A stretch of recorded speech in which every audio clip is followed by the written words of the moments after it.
It is time. Welcome everyone, this is Akanar, and today we are finally playing Elden Ring. Holy shit. Look at this title screen and listen to this music, it is so good. Oh, it is kind of crazy to be finally sitting here, because it's been over 2 years now since I picked up Dark Souls Remastered, my first Souls game. And it was during that playthrough that Elden Ring came out. So this game has been on my radar for a very long time now. It has been kind of overshadowing in the background, waiting patiently as I've made my way through Dark Souls Remastered, Dark Souls 2, Scholar of the First Sin, Bloodborne and its DLC, Dark Souls 3 and its DLCs, and most recently here on the channel, Sekiro, Shadows Die Twice, which was absolutely incredible. I love everything about Sekiro. It is, as of now, my favorite in the FromSoft catalog, but we have yet to play Elden Ring. So the jury is technically still out, and I am so excited to get this started. It was a big adjustment going to Sekiro from the 3 Dark Souls games and Bloodborne before it. I'm hoping it's not going to be nearly as painful of an adjustment going back to a Dark Souls style game. Although this time open world, a la Breath of the Wild. So interested to check this out. It's also really cool that we've just had the announcement for the Elden Ring DLC, which I have not seen the trailer. I'm going to try to stay 100% in the dark on that if I can. I did see part of the title, Shadow of something. I've tried to stay 100% blind on the base game as well, but Elden Ring is such a massive game. It is like everywhere. If you're only even casually looking at YouTube thumbnails or glancing at Twitch chat here and there, you're invariably going to be absorbing some bits and pieces of information on Elden Ring.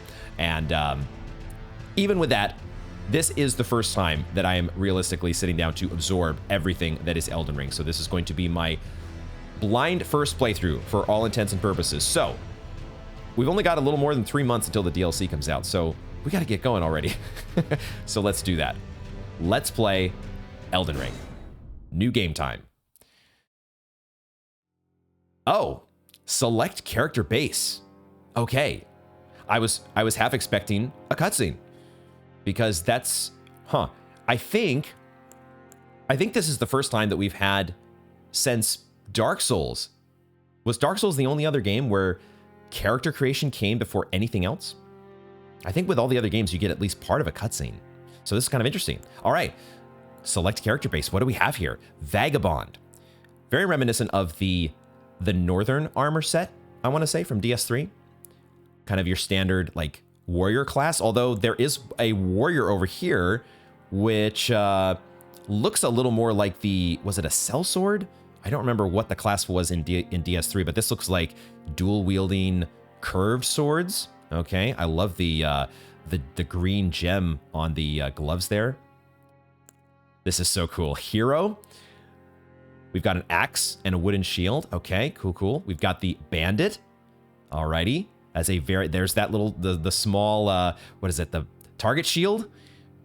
I think I have absorbed little pieces of information. Like, I know that there are things like Zweihanders in Elden Ring. I know that I think I saw somebody hurling a lightning spear at some point. So there are some similarities, it feels like, with Dark Souls, but I don't know exactly how much is carrying over here, or whether this in-game universe is even connected lore-wise to Dark Souls. I don't know that.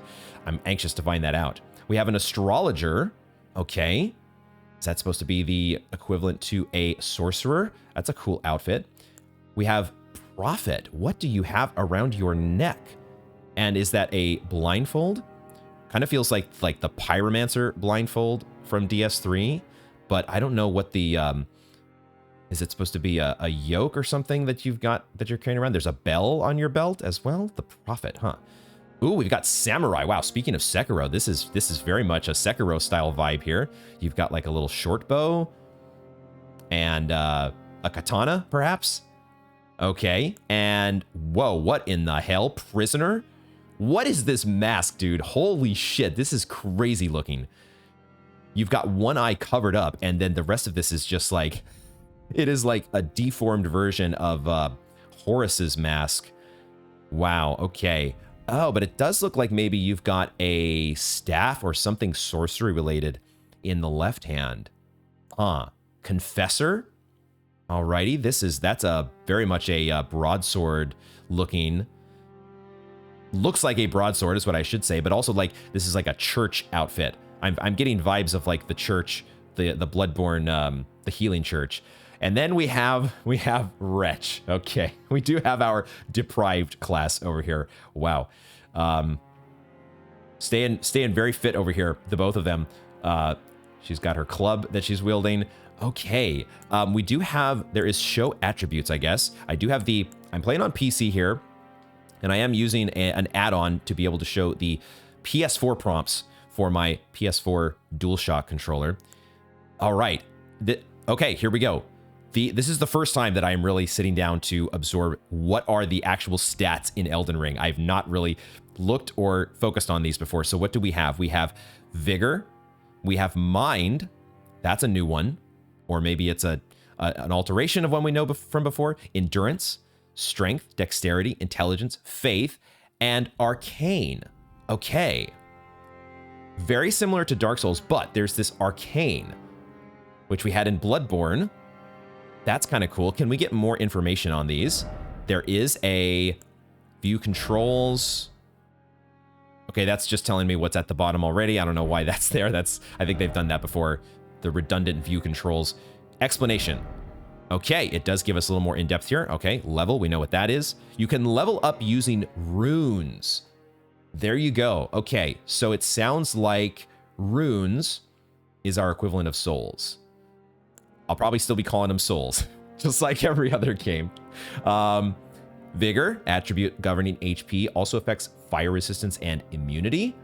So they've rolled in stuff like poison, and maybe, I don't know if curse is going to be a thing. These are going to things like this that we're going to have to learn what exactly is the same as Dark Souls. Okay, Mind governs FP. Got it. So in Dark Souls 3, it was attunement. Also affects focus. I don't know what focus is. We'll have to figure that one out. So that's more of a magic, but also FP did dictate your weapon skills. And I'm guessing that weapon skills are going to be a thing. Endurance, attribute governing stamina, also affects robustness. No idea what that is. This is going to be the beauty of a blind playthrough, is me trying to figure out what do these things mean and whether or not the FromSoft in-game menu and tutorial system will tell me what these things are. This attribute also determines how heavy your equipment can be. How heavy your equipment can be. So it sounds like they are putting equip load back into endurance. Is that true? If so, that is a good change. To me, I really did not like the fact that vitality was its own stat in, was it both DS2 and DS3? That's a good change if I'm interpreting that right. Strength, okay. Also boosts attack power of strength scaling armaments and affects your physical defense. That seems like pretty straightforward. Probably going to want to invest in both strength and dexterity at first just to be able to wield weapons. That's kind of like a pretty straightforward tactic to kind of focus on a little bit of quality build at the start and then see where you go from there. Because now that I'm seeing that intelligence, faith, and also arcane, well, we got to find out what that is. I kind of want to go the route of a spellcaster in some regard. I really liked the faith build that we did in DS3. We'll see. Dexterity also boosts attack power of dexterity, scaling armaments, reduces casting time of spells, softens fall damage. Oh, that's interesting. Dexterity governs how much fall damage you take and makes it harder to be knocked off your horse.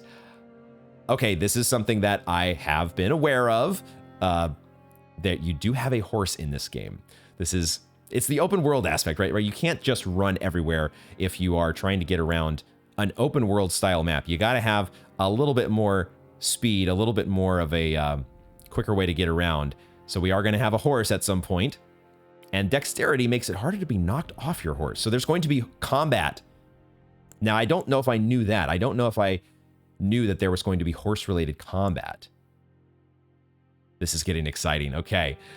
Intelligence, magic power, intelligence gain and sorceries, magic resistance, glintstone sorceries. Faith, attribute required to perform sacred incantations, also boosts magic power of faith scaling in incantations. Sure. Got it. Intelligence scaling, faith scaling, and then we get to arcane. Attribute governing discovery. So item discovery is part of arcane. Was that the same way in Bloodborne? I want to say that might have been how arcane worked in Bloodborne. It's been a while. Also affects holy defense, vitality, and certain sorceries and incantations. Huh. Okay. It does not give us an explanation, it looks like, of the equipment. Like, it gives us these icons. So we kind of get an idea of the sword or the halberd, maybe, that the Vagabond has here, and their shield. And then I don't know what this is that a rune? Maybe that's like the dark sign. This is like the equivalent of the dark sign in this game.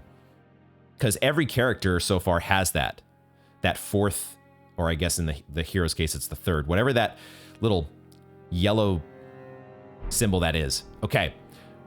So the stat distributions here, I think for the beginning of the game, I do want to focus more on vigor, endurance, strength, and dexterity. This one has a much higher dexterity to start. This one has the bandit actually has quite a bit in arcane. Looks like a dagger, a target shield, a bow. Hero kind of feels like bandit from DS1. Or was it DS3 as well called a bandit?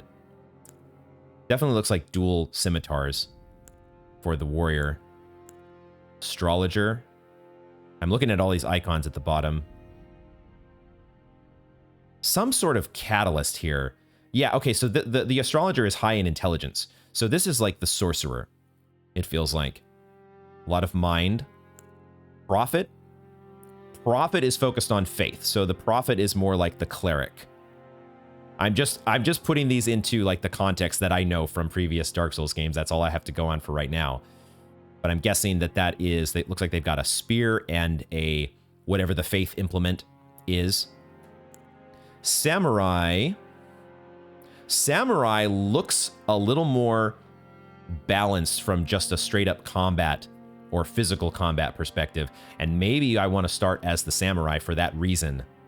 It's got what it looks like 2 kinds of arrows as well. Regular arrows and fire arrows.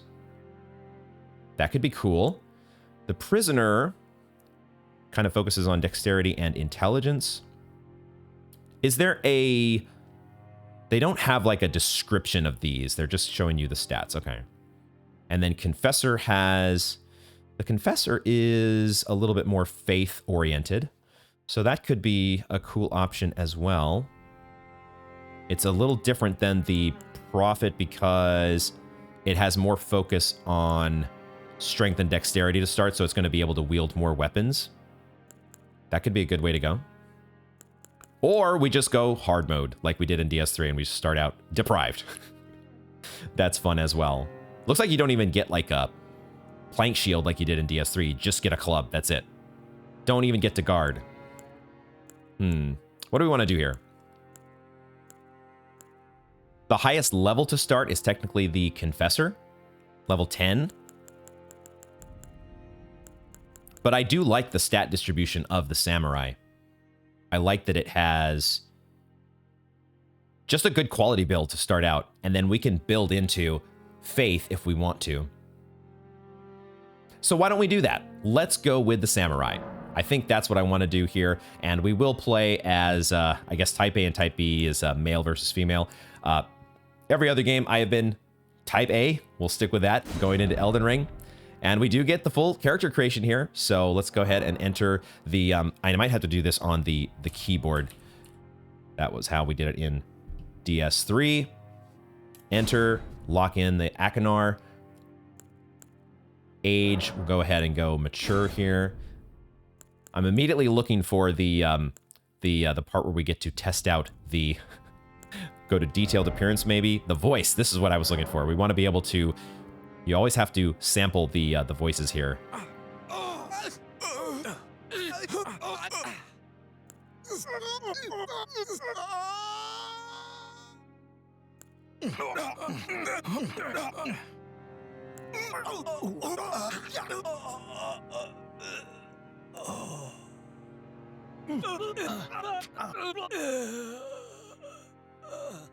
Some of these death rattles. I think I like this one. Oh man, this is great. This is great. Elden Ring is already putting me back in that that very familiar Dark Souls vibe. Okay, we get to choose a keepsake. This is the other part that we usually have in a Dark Souls game. What is our keepsake? So we have a Crimson Amber Medallion. A medallion inlaid with Crimson Amber increases maximum HP. Okay, more HP is always a good thing. Lands between rune. The gold of grace shining in the eyes of the people of the lands between, used to gain many runes. Okay, so you're starting yourself off with a boost in souls, runes. Golden seed, washed ashore from the lands between. Okay, so this is already the second reference here to the lands between. What is that all about? Said to enhance sacred flasks. Okay, sounds like sacred flasks is your Estus flask. I do think I am aware that you have two types of flasks in this game like you did in Dark Souls 3. Regular flask and an ashen flask, or whatever it's going to be called here.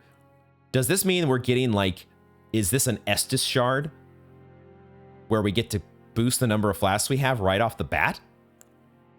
That sounds kind of OP. Fanged imp ashes. The ashes of small diminutive golems. Ashes are said to hold spirits within. The ashes of small diminutive golems. This feels like, first of all, I have no idea what this does, but it feels a little like, I don't know, the old Witch's Ring or whatever from DS1, where maybe it has some like really obscure usage later on down the road somewhere. That would be cool to have, but you're not going to know when and where to use it. Cracked pot. 3 strange cracked pots that somehow mend themselves. A container for certain thrown items. What the hell? Are you like making your own bombs? You like throw some stuff in here to make like fire bombs? And then they mend themselves? That sounds like a trip. Stone sword key. 2 stone keys shaped like swords. Breaks the seal on imp statues, but can only be used once. Wow, there are some really interesting items here that I have no idea whether or not they are going to be good to get or not. This definitely feels a lot like DS1. DS1, it felt like there were more of these starting items that kind of like you weren't sure, like maybe the Master Key was one that you thought, oh, well, Master Key sounds like so much better than the rest of them. But in DS2 and DS3, I got the vibe that I could just pick anything and like it wouldn't really have an impact on the game at all. I'm not so sure. I'm getting so many of these sound like they could be very useful in certain situations, or at least I just don't know. There's so much unknown here when you're going in blind. Bewitching branch. 5 sacred branches charged with beguiling power, said to originate from the demigod Miquella. This sounds like maybe the white birches, the white birch branches from DS3, maybe? Beguiling power, is that you can transform yourself? If so, then we probably don't want that because we are actually going to be playing offline. I have not mentioned that yet, but the plan is to play offline here. I did kind of like the messages in DS3, but also there are times when they kind of spoil things. And also we're playing with the add-on here that gives us the PlayStation button prompts so that the anti-cheating already kind of kicks us offline. So for a couple different reasons here, mainly that we want things not to be spoiled. And sometimes messages can do that. So we're going to be playing offline. I'm also not a big fan of PvP. What do we have here? Boiled prawn. 5 pieces of boiled prawn boosts physical damage negation. All right. Just giving you a little bit more physical damage reduction. And Shabriri's Woe. The crazed likeness of a noble whose eyes have been gouged out attracts enemies' aggression. Okay, looks like we have an alluring skull. Cool. I don't think I want to pick that as my starting item. What sounds really cool is the golden seed. And then I'm also really interested in these three, mainly because I don't know how useful they are. Like, who knows? The stone sword key, it sounds a little bit like, I don't know, Pharaoh's Lockstones. And so if that's the case, Pharaoh's Lockstones ended up being very... Eventually, you got to a point where they were just... You could farm them, essentially. So maybe picking this is not a good idea. But what the hell does this do? Ashes are said to hold spirits within. It feels like the golden seed is probably the most useful to your character and its ability to be strong early on. What do I want to pick here? So I think I'm going to go ahead and, while the golden seed sounds like it would be a nice little boost to our character at the start, I think the more interesting pick for me is this Fanged Imp Ashes. Obviously, I could be picking an item that is so useless, or I don't need to pick it as my starting item. It's a blind playthrough. I don't know these things. But this one sounds the most interesting to me, or the potentially most unique one, just from not knowing anything other than this item description. So why don't we pick that? Maybe I'll change my mind here, but I'm gonna pick the Fanged Imp Ashes for now. Our base template, it does let us pick... I see. Okay, so the appearance of... Now, these are not... okay, I thought at first these were like the classes that we had already seen, but these are something else. We have Warrior, we have Truth Seeker, we have Aristocrat. Oh boy. We have Loner. That's the Loner. Okay, he actually looks kind of cool. Northerner.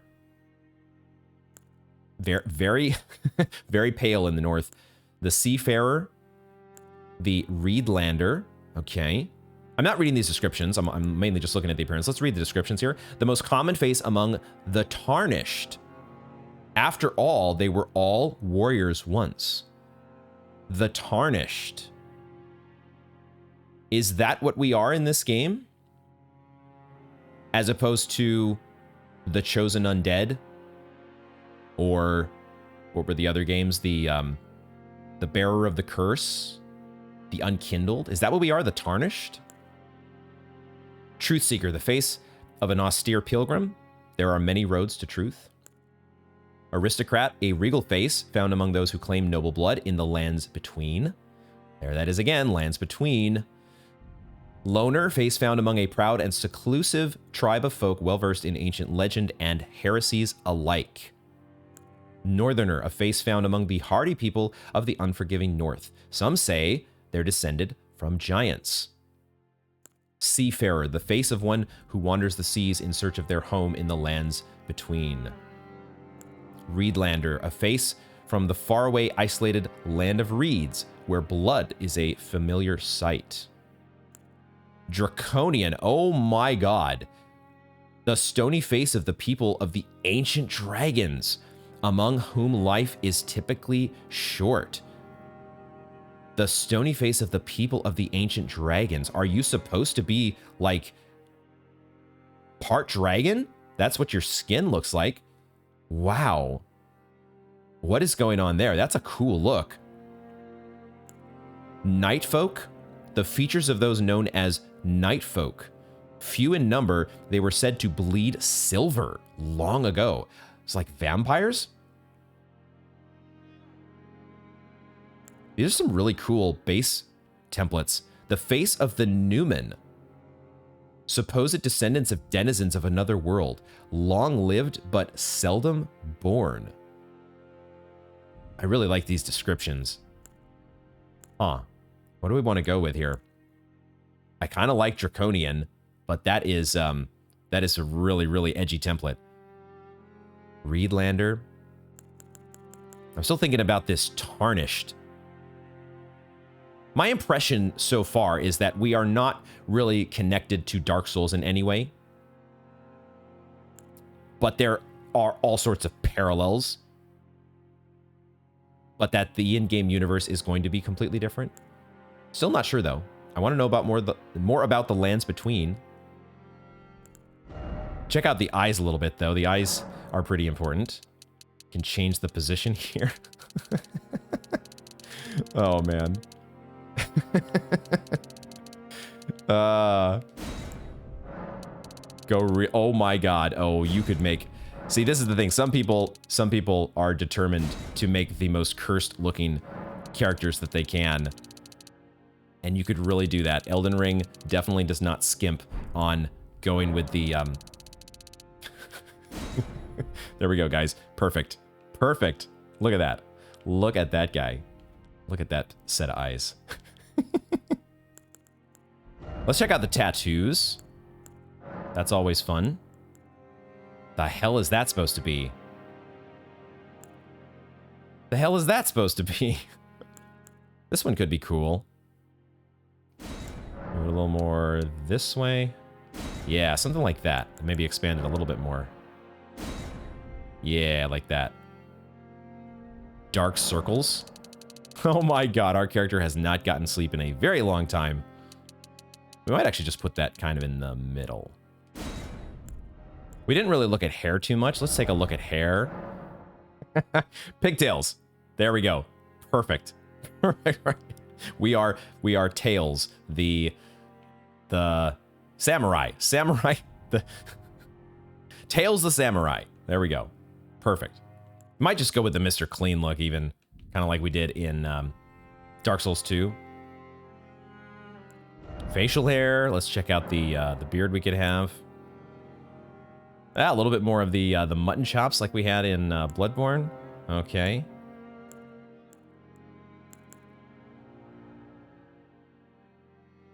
I kind of like this one. Yeah, let's go with this.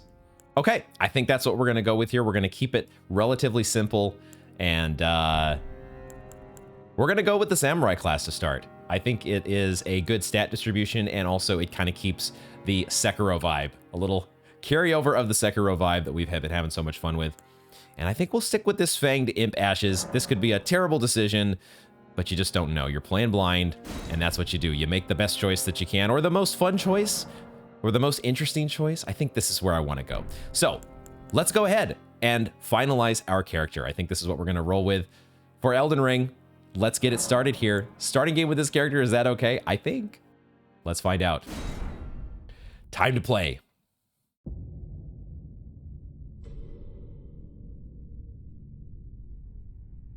The fallen leaves tell a story.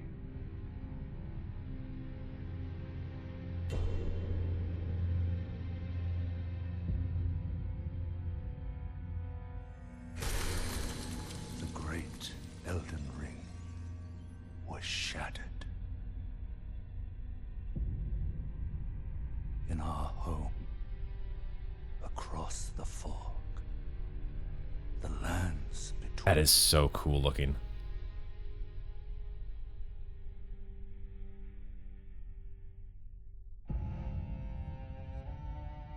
Now, Queen Marika the Eternal is nowhere to be found.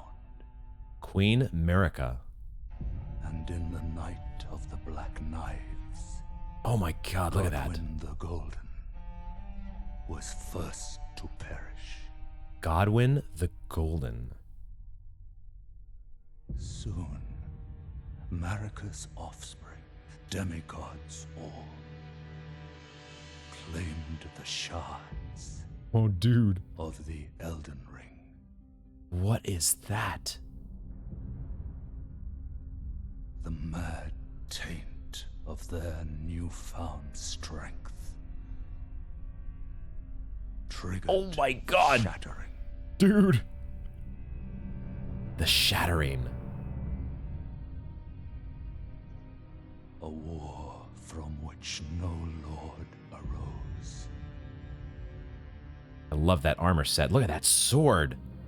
A war Dude, that is a sword. leading Oh to my God. abandonment by the greater will. Okay, now that guy in the background had a sword. The Greater Will. Oh, rise now Ye tarnished, ye dead, who yet live. Ye tarnished. The call of long-lost grace speaks to us all.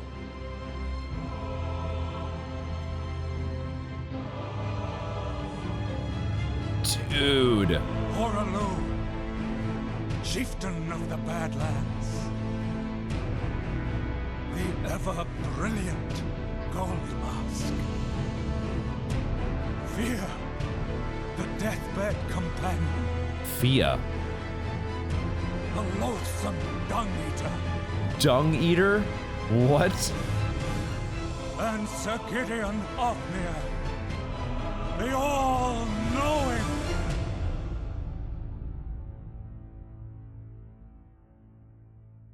Wow.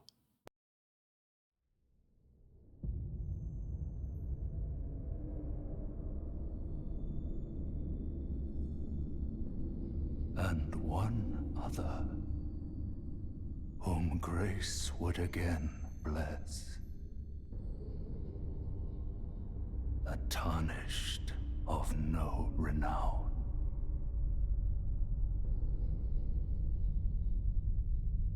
There we are. Cross the fog to the lands between. To stand before the Elden Ring. And become the Elden Lord.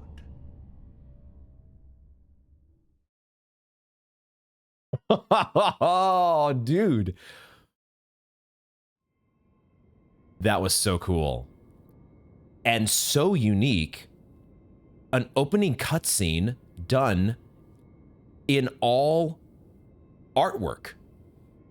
That was so different in that regard from the previous Dark Souls cutscenes. In one regard, it is very similar because of how it sets up, and I don't remember all the characters that were named there. I'm going to have to watch that again. But it kind of lays out what feels like these big bosses that you're going to be facing at some point. But it tells that whole story there without giving like a pre-rendered cutscene. That is fascinating, but it was all so beautiful as well. Oh my God, I love it. There is so much to digest there. The Elden Ring being shattered. I've lost the connection to my controller here as I've been waiting for the cutscene or watching the cutscene. Let's get the controller back online. There we are. We are the Tarnished. We saw that a little bit in the character screen, but we are the Tarnished. So we've been the chosen undead, the bearer of the curse, the unkindled, and now we are the Tarnished. And we are trying to become the Elden Lord. Oh my God. The Elden Ring that was shattered. Who shattered the Elden Ring?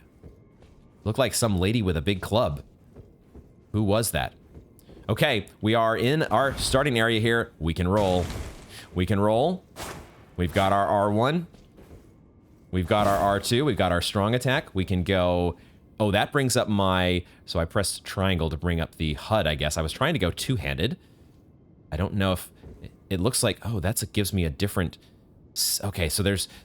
I don't know exactly how I go two-handed here. That was an item, which apparently I can't use yet. I have my Fanged Imp Ashes. I can change weapons here. Okay, we've got our shield. We've got our bow. Very interesting. Let's pick up the item over here. See what we've got. Pillage Remains is triangle. Got it. A Tarnished Wizened Finger. What is switch action? Read message. Oh, there's a message on the ground to read. Okay, so we got a Tarnished Wizened Finger. That is the jump button.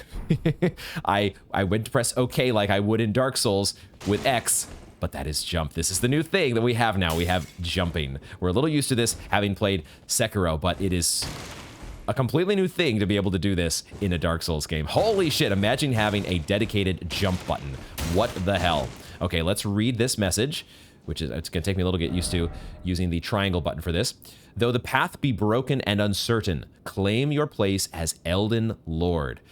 Cross the fog into the lands between. Alrighty, the Elden Ring has been shattered.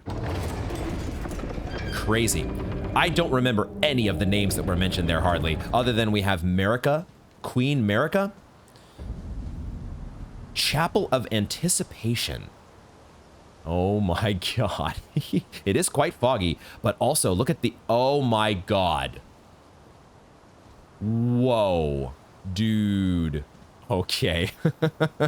I think I have seen some sort of screenshot like this. This is insane, dude. This is just beautiful. I don't know what this is called, but this is the best looking, this might be the prettiest tree that I've ever seen. I was going to say there are these embers in the air, but I don't know if they're embers. It feels more like they're leaves falling from this absolutely gorgeous tree. Holy shit. Okay, let's, so we have our bow, which we can use like this. Okay, cool. And we have two different types of ammo, the regular arrows and the fire arrows. Let's see about, sticking with, oh, that actually fires. Okay, so R1 looks like it fires your regular arrow. I did not mean to do that. I was trying to pull my sword back out. So how do I get back to my sword? That's a good question. We might need to visit the menus here a little bit. That opens the map. Okay, there is a map menu.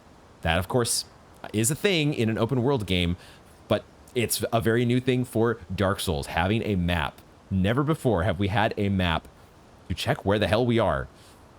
Map menu. You can check your current position, terrain, and buildings in the surrounding area. You can freely place beacons of light to serve as landmarks as you explore.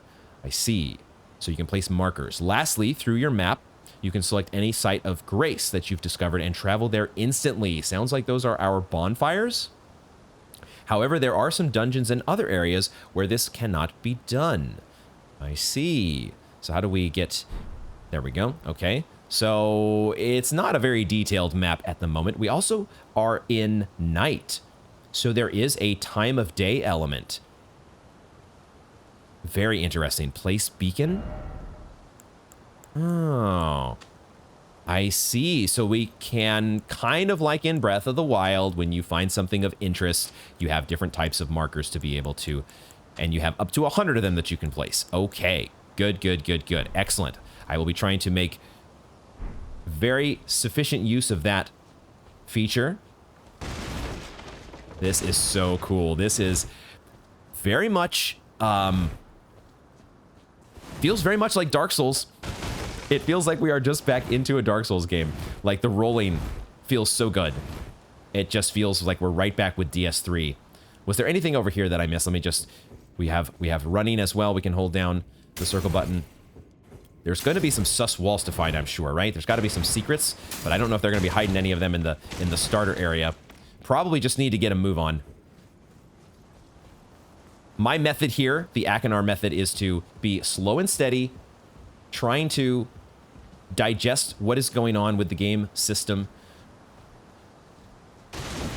taking my time. Oh, that, wow, okay, I thought I was going to roll. You can actually change the direction of your roll in mid-roll. Is that what you normally were able to do? Oh, maybe I did it. No, you can't. I just happened to hit the roll and then instantly move the joystick backwards. So never mind. Once you've committed to the direction of your roll, you're set. So never mind me. What do we got over here? And now we have a jump button. This is the other thing. Now, I don't think it quite works like in Sekiro where you can like wall jump. So you do have to, you're stuck with the single jump, it seems. But that is still an amazing quality of life improvement compared to every other Dark Souls game before. I mean, look at this thing though. Holy fucking shit. This is so cool. I want to learn so much. I want to learn everything that there is to know about this world. And we're going to be trying to do that. We're going to be trying to dig in to the lore. We're going to be trying to read item descriptions, which reminds me, we did pick up a piece of equipment, or we have something that we picked up. Let's check our inventory. Inventory menu. You can browse the items you're carrying, drop them on the ground, throw them away. You can also use tools. Cool, cool, cool. Toggle character data. Oh, right. You're just showing the different menu screens on the right. Large image and explanation. That's just like what we know. Oh, I see. The Tarnished Weisenfinger is to use to write messages to other worlds. So we were probably not going to be making use of this. because we are playing offline, but we do have Memory of Grace, and it does indeed look like it is a dark sign. Lose all runes, return to last site of lost grace visited. Oh man. I am also looking at the character status over here, and I immediately see medium load. Can we switch to explanation here? It gives you your explanation on the stats again.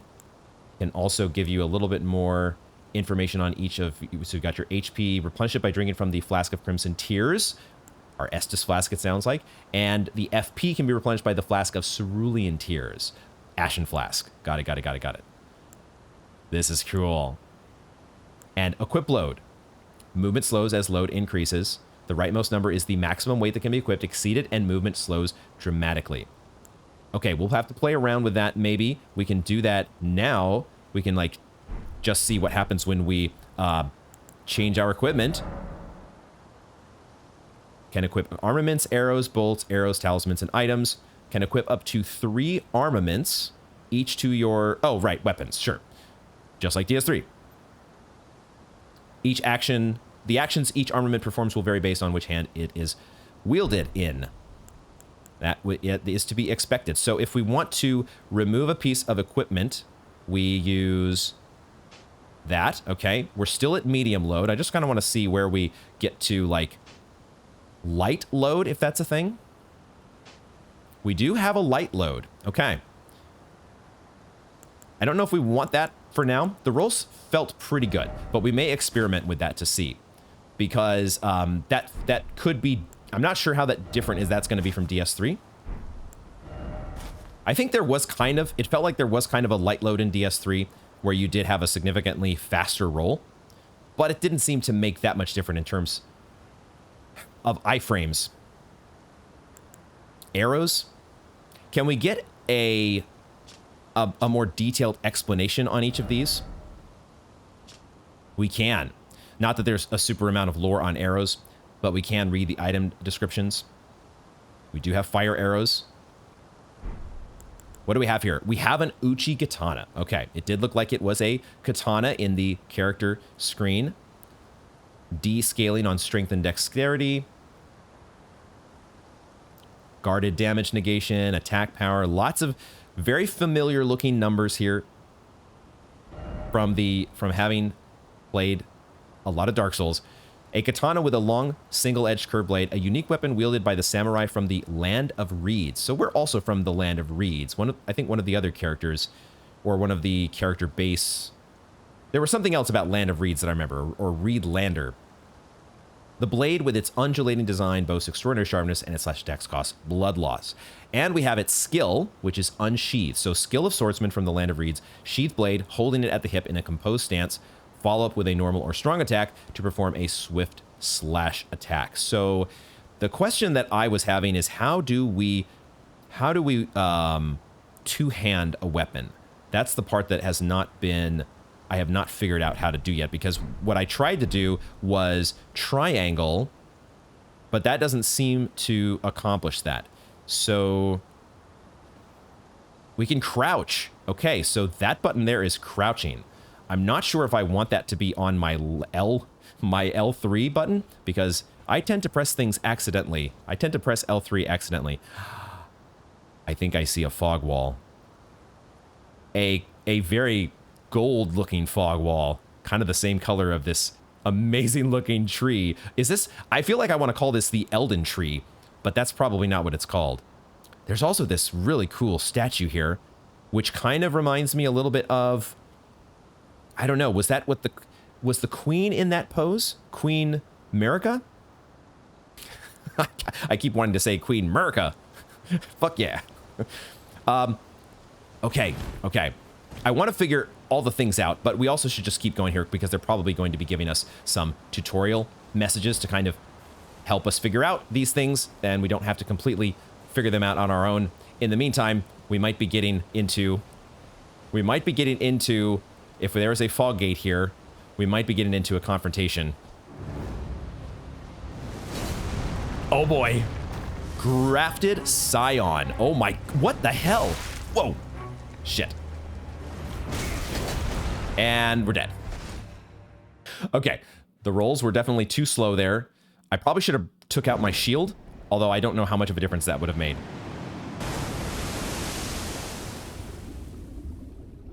I'm not seeing anything. I'm not sure if we're supposed to be seeing something, but it sounded like we got thrown into some water. So that did not go well. That could have gone a lot better. For our poor Tarnished wannabe Elden Lord.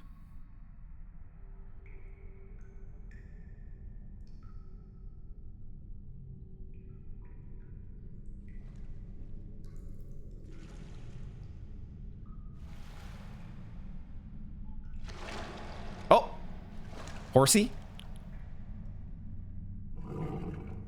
Horsey! With horns? Horsey has horns? Don't worry, Torrent.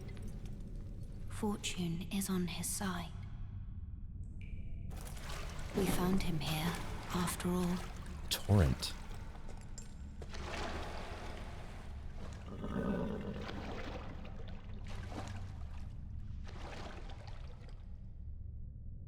One of his kind is sure to seek the Elden Ring.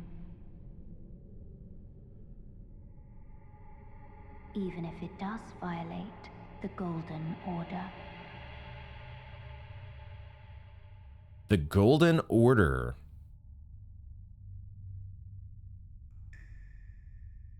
Is that potentially our Firekeeper? Question mark?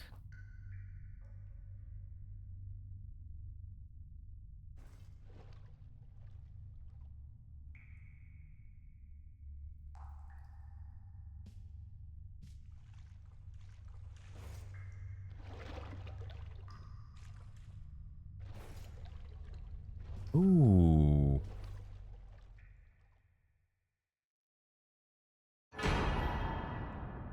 Flask of Crimson Tears and Flask of Cerulean Tears. We have what appears to be 3 Estus flasks and an Ashen flask. I am going to make some changes here to my menu as I see there appears to be some sort of phantom in the chair over here, and we've got, I don't know, a sapling similar to the big tree that we saw. Okay, some stuff to check out here, but I do want to make some changes to our... First of all, I want to change the controls because I know this is going to be a problem if I don't switch this now. We're going to change the button settings here so that crouch... I think I'm going to switch this like I did with Sekiro. I think we're going to change this to... Well... We could do this a couple different ways. Because in Sekiro it was slightly different because you had the square button that was used to interact with items by default. Interact with people and items, pick up items. They're using triangle for this here, so I guess we'll put triangle here and we will switch... event action. We'll switch this over to this guy. Because I got pretty used to doing this in Sekiro. I feel like this should not be too much of a problem. And I don't want to be crouching accidentally when we're in the middle of a boss fight. I feel like that is almost certainly going to happen if I have that stuck on L3. So that's the first thing we're going to change. What else are we going to do here? I wanted to equip. Although it looks like they're already equipped. So I need to figure out how to... Well, I think the way we do this is how we just do it in Dark Souls. We switch to our next item. Now, in Dark Souls... Okay, that was the other thing I was going to change. I don't like this UI going away. I actually just want it to be there. So let's figure out how to change the... I think we want... This is what we want. Auto. We actually just want it on. I just want my HUD to be on all the time. I'm okay with that. I just want to see things. I don't want to have to, like, worry or question what is currently equipped. I just want it to be there. So I can switch between my different flasks now and my Fanged Imp Ashes. But if I do, like in Dark Souls 3, and I hold down, it does go to the Fanged Imp Ashes as default. So let's switch that here, and we'll just take this one off for now, because I don't know that I want to be using that anytime soon. So let's make that, and now we will move forward here, and we will read this message. The Cave of Knowledge lies below. Okay, Cave of Knowledge lies below. So that felt kind of like a scripted opening, kind of like how we had in the beginning of Bloodborne. Like, obviously, once you were good enough, you could beat the werewolf, or you could even just run by the werewolf. So probably that's the case in this game. But there, I definitely was overmatched for taking on the Grafted Scion. Is that what it was called? It was like a spider with weapons, and it kicked our ass. The Cave of Knowledge. Jump down the hole ahead and you will find the Cave of Knowledge. There you can learn more about game controls and basic actions, as well as other tips that may be helpful during your adventures in the Lands Between. The Lands Between. I'm very curious to check it out. Let's talk to you. Are you wearing a crown? And you have some sort of... I thought at first it might be what that one character that was like the cleric had around their neck, but this is something different. It looks... I don't know exactly what you've got around your neck. Let's talk.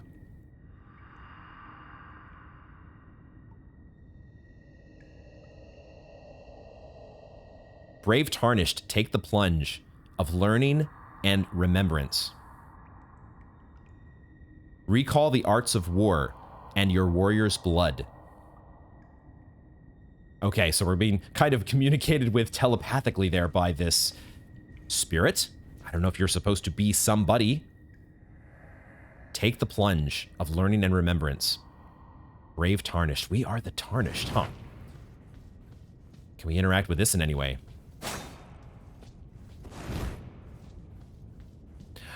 The look of this game is just so neat. Oh, we can't open that. I was kind of expecting that to be, like, closed for some reason. Why did I expect that to be, like, opens from the other side? Because they were very clearly telling us to take the plunge into the Cave of Knowledge. Okay. All right, what do we have in here? Touch Grace. Oh, is this our first bonfire? Lost Grace discovered. There we go. So we can rest. We don't really need to rest. I don't know exactly if it... I'm going to guess it's like DS3, where you just need to make contact with the bonfire. But let's rest at it and see what happens. Okay, we get... It's already past to early day, but we can choose to pass time even more. So there's going to be some importance to what time of day it is. We can reapportion flasks. Add charge to flask. Use 1 golden seed to increase your number of flask uses. So we could have picked the golden seed. It was indeed an Estus shard, but we don't have one of those, right? We don't have any golden seeds right now, so we miss out on that. Increase amount replenished by flasks. Sacred Tear does that. So instead of Undead Bone Shard. Cool. And we can just do that right here. I don't know if we're going to be able to do this at any of these bonfires, Site of Grace. But basically what we could do with Andre in DS3, we can just do here at the bonfire. Okay. I think we'll leave 3 and 1 for now. I don't see any reason to change that for the moment. Well, I don't know. Are we really using magic yet? It might be better just to go like this. Maybe it's better while we're starting out here. We're not going to focus as much on weapon skills at the start, so let's give ourselves the extra healing flask. That actually feels fine to me. Memorize spell. We don't have any spells yet, but we'll be... we'll see how we go. I am intrigued to see what each potential magic path has for us. Sort chest. Oh, this is like you get your storage right off the bat. Okay. Cool, cool, cool. So all of these little features that you would normally get in your hub area, they're just giving you at the bonfire, which I kind of like. I kind of like that. I don't know exactly how sus walls are going to work in this game. If I had to guess, it's going to be... I would think it's going to be like it was in DS3. I don't see why they would bring back what they did in DS2. What is this? Use Stone Sword Key. Oh, so we could have used the Stone Sword Key right here. And this would have been the, I guess, the Twin Idol or whatever, but we don't have one of those. The old check in the back pocket and nothing's there. Look at this corpse. This is like... Somebody, it looks kind of like somebody who was embered and has passed away. Cooperative multiplayer. Oh, we picked up a tarnished furled finger. Did we? What did we pick up? I see something in the background. Finger something. Finger severed? Okay. This is not going to apply to us if we are staying offline, I think. But who knows? Maybe there will be NPCs we can summon. Cooperative multiplayer will begin once you have been summoned by a player from another world. You will take the role of an ally, and your objective is to defeat the area boss. The compass at the top of the screen indicates the direction of the summoner host of fingers. It's not going to be for us as we are playing offline here. Oh, we did pick up both things. Okay, got it, got it. I do see over here that we have parry. Okay, so it does kind of show us what our weapon skill is. With the bow, we have this thing, Mighty Shot. Interesting. I think I'll keep the shield out for now until I learn how to two-hand. And do we have an elevator here? I can't flip this lever, but it does feel like we have an elevator.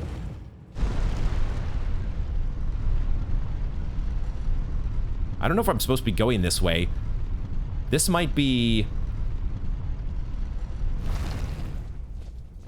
I don't think we want to go this way yet. This feels like we're leaving the tutorial area, so let's go back down.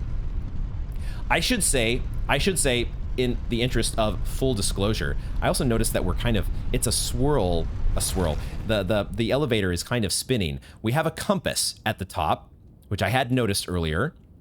And of course, that compass was spinning just now as we were making our way down the elevator. I will say, in the interest of full disclosure, I have very briefly played Elden Ring before. This is not the very, very first time that I'm laying hands on this game. The story is that a friend of mine, a very long friend of mine, who had recently retired, somebody who does not really play video games, he had picked up an Xbox One, and he texted me to say, "Have you played Elden Scrolls?" I said, "You mean Elden Ring?" And he said, "Oh yeah, that's the one." And I could not resist the opportunity to go over and hang out with my friend who I've known forever, play his first Souls game. I wanted to see this in action. And so he was kind of already into the game a little bit here in the tutorial area, and I think he felt a little bit on the spot, because after a little while of playing with me there, he handed me the controller, said, "Here, you play." So I have played a brief little bit of Elden Ring, I think inside the Cave of Knowledge here, and even a little bit out into beyond the Cave of Knowledge. So there is some of this that I have seen before, but I did very, very little absorbing. I was intentionally making a note or making sure that I did not absorb as hardly anything. So this is still basically as though we are using this as though we are playing the game for the first time. I took no fall damage there, did I? That is interesting. I was totally expecting to take some fall damage. So that's kind of cool. It looks like we have another bonfire. Cool, cool, cool. Sites of Grace. Resting at a site of grace will restore your HP, FP, and cleanse any status ailments. It will also refill your sacred flasks. However, most of the enemies you've defeated will be revived. You can find Sites of Grace by going where light converges. These explanations are acquired in the form of info items and can be accessed from your inventory at any time. I think I have heard that this is a feature. We can go to, it said you could access it from the inventory. So you can find these messages. Is it part of this? Is it part of the, there it is, info. So it's like you've picked up an item in the form of a tutorial message. Okay, cool. I actually liked the fact that, well, I say like the fact. I liked in Sekiro how they had at least tutorial messages, but I didn't like that you couldn't like look them up again. I was like, why is there not a log for these messages for you to review them? Because there's a lot of information sometimes that you need to know. This stuff is kind of basic stuff that we probably don't need to be reviewing because we've played Dark Souls before, but I'm sure there's going to be some things where Elden Ring is going to introduce some new stuff that we're going to want to know and look at again. So that's good that we have a log. All right. I think we finally have an enemy to take on. Reset camera, lock on, remove target. And do we get a backstab here? Oh, the backstab is alive and well. All right. Whoa, I was not close enough to you. Okay, so it was giving us a tutorial there for the strong attack. Let's see what that feels like. We have guarding, sure. Use an armament in your left or both hands to guard against incoming attacks. Guarding is especially effective when done with a shield. Guarding consumes stamina. If your stamina runs out, your stance will be broken. Right, and then you get... it's a guard break, right? Okay, so we have a little bit of a thrust there with the Uchi Katana. Dodging, you can do a dodge roll or a backstep. Let's see what the backstep feels like. Okay, these are our, I don't know what they're called. I immediately, instinctively am calling them hollows. We are the Tarnished, so I don't know what our Elden Ring equivalent of hollows are called yet. But we're taking on the hollows here, so it's nothing too crazy yet. Look at this, how this feels. This is just... Oh! Okay, how do I get... Oh, I have a bow, don't I? So how do we do this here? I want to do... this. Okay, that doesn't do terribly. What happens if we do fire? That did not hardly... That did not... that did 2 more damage. So fire was not super effective against you. You've got some... a fun little armor set on here. They do very much look like hollows. Look at those guys. Interesting. So we're in a completely new world, but once again, we are seeing kind of the very similar themes. Having our character not be a named character, we are the Tarnished. Now, how do I easily switch back to... This is the part I don't know yet, is easily switching back to my katana. Now, this guy... Do we have kicks? That does not seem to be a kick. So how do I get around the shield guy? This is the thing we're going to have to learn here. They did not give me a tutorial message. There it is. Okay. Wielding armaments. Each hand can be equipped with up to 3 armaments. Armaments can be two-handed. L3 plus L1. Okay. I have to hold down... That's how we do two-handed. That is different. So armaments can be two-handed, making attacks more difficult to repel with shields, making attacks more difficult to repel with shields. Right. And boosting effective strength by 50%. So let's try that. That was... I pressed the wrong button. I wanted to do this. I see. That is a little awkward. Okay. But that feels very much like DS3. So they're trying to give you the idea here that if you got a big enemy with a shield, switch to two-handed and go for the guard break. It doesn't feel like we have a kick. We'll see if they give a tutorial that shows us there is actually a kick. But as of right now, doesn't seem to be the case. Now, we can, now that we're in this, we should be able to use our weapon skill. Let's see what this looks like. We did not close the distance nearly as much as I thought we would. Oh, what was that? Was very cool. Holy shit. I want to try that again. Let's find another enemy. I want to do that move. Bows, okay. We have already been using our bow here. When wielding a bow with 2 hands, hold L1 for precision aiming. Use R to adjust your aim. Fire arrow type 1. For a second, I was thinking about fire arrows, like the fact that there's normal arrows and fire arrows. They're talking about just firing the arrow. Okay. I think we figured that part out, so we're good to go on that front. Let's see what we're dealing with here. I think this is the bridge that the guy was firing at us from above. I think we've made our way around to that. We've made our way up here.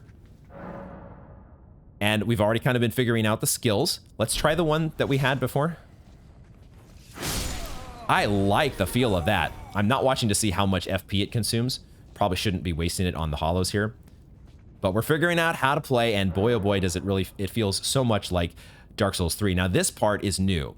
So crouching makes it harder for enemies to discover you, especially effective in tall grass. Hello, Sekiro. Attacking an enemy that hasn't noticed you will cause more damage than usual. So let's try this here. The tall grass is over here, but the enemy is over here. So we can I wonder if that just means it's basically the same as if you were like sneaking like this, like you would to do a backstab on an enemy, and you get maybe the same exact effect by crouching.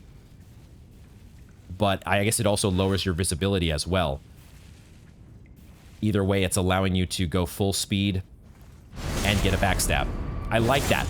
I like that, because it really was annoying to try to just go like this, to sneak up on an enemy without it hearing you. So now that they give you this ability to just crouch, very good.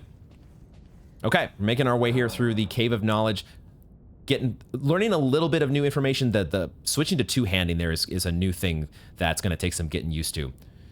We have stance breaking, which I think we've done once already. This is something else, though, I think. Now that I'm starting to read it. Let's read it out loud. Some attacks may break an enemy's stance, giving you a chance to perform a critical hit. Charge attacks and jump attacks make it particularly easy to break an enemy's stance. So this guy is not wielding a shield, but you can still break their stance. Huh. So it sounds like there is kind of a posture element like you would have in Sekiro. So let me just look at that one more time here. Not that. Did I switch something that I didn't mean to do that. I wanted to go to inventory and go over here. It chose the most. Actually, I don't know how it's sorting these, but let's go to stance breaking. How do I... square. Okay. So if I hold the charge attack, I can also do R2 while jumping to do a jump attack. Right, because now we don't have to like... Okay, this is the part that's going to be different, is learning to do jump attacks by actually just jumping instead of doing like forward stick R2. Let's try doing the jump attack and see what happens here. That is interesting. Was there any... there was an audible indicator that you kind of broke the stance like you would if you were guard breaking. But this is something that can happen even if the enemy doesn't have a shield. Very cool. I did notice this statue here. What is this? Stakes of Marika. Upon dying, you will be revived at the last site of grace that you visited. However, if there is a stake of Marika near where you died, you can choose to be revived there instead. An alternate save option. An alternate bonfire, except you can't rest here, I feel. It doesn't look like there's any chance to interact. So they give this to you before a boss. I think I do vaguely remember, having played this part of the tutorial once before, that there is a boss through here. And of course we have a fog gate, so why wouldn't there be a boss? Are we ready for this? I don't think we need to top off with our flask. So let's just get into it. See if we can take down our tutorial boss, Soldier of Godric. Godric? Relation to Hodric from DS3? What? Oh boy. Okay, guard counters. Let's read this. You can perform a counterattack immediately after blocking an enemy attack. It is also nice that they pause the game just like in Sekiro. You can't really pause the game like in Sekiro, except when you get a tutorial message, which is nice. Gives you a second to kind of absorb things. Immediately after blocking an enemy attack. So you block the attack and then you press R2 to do a guard counter, which makes it easy to break an enemy's stance. Okay. So guarding with L1.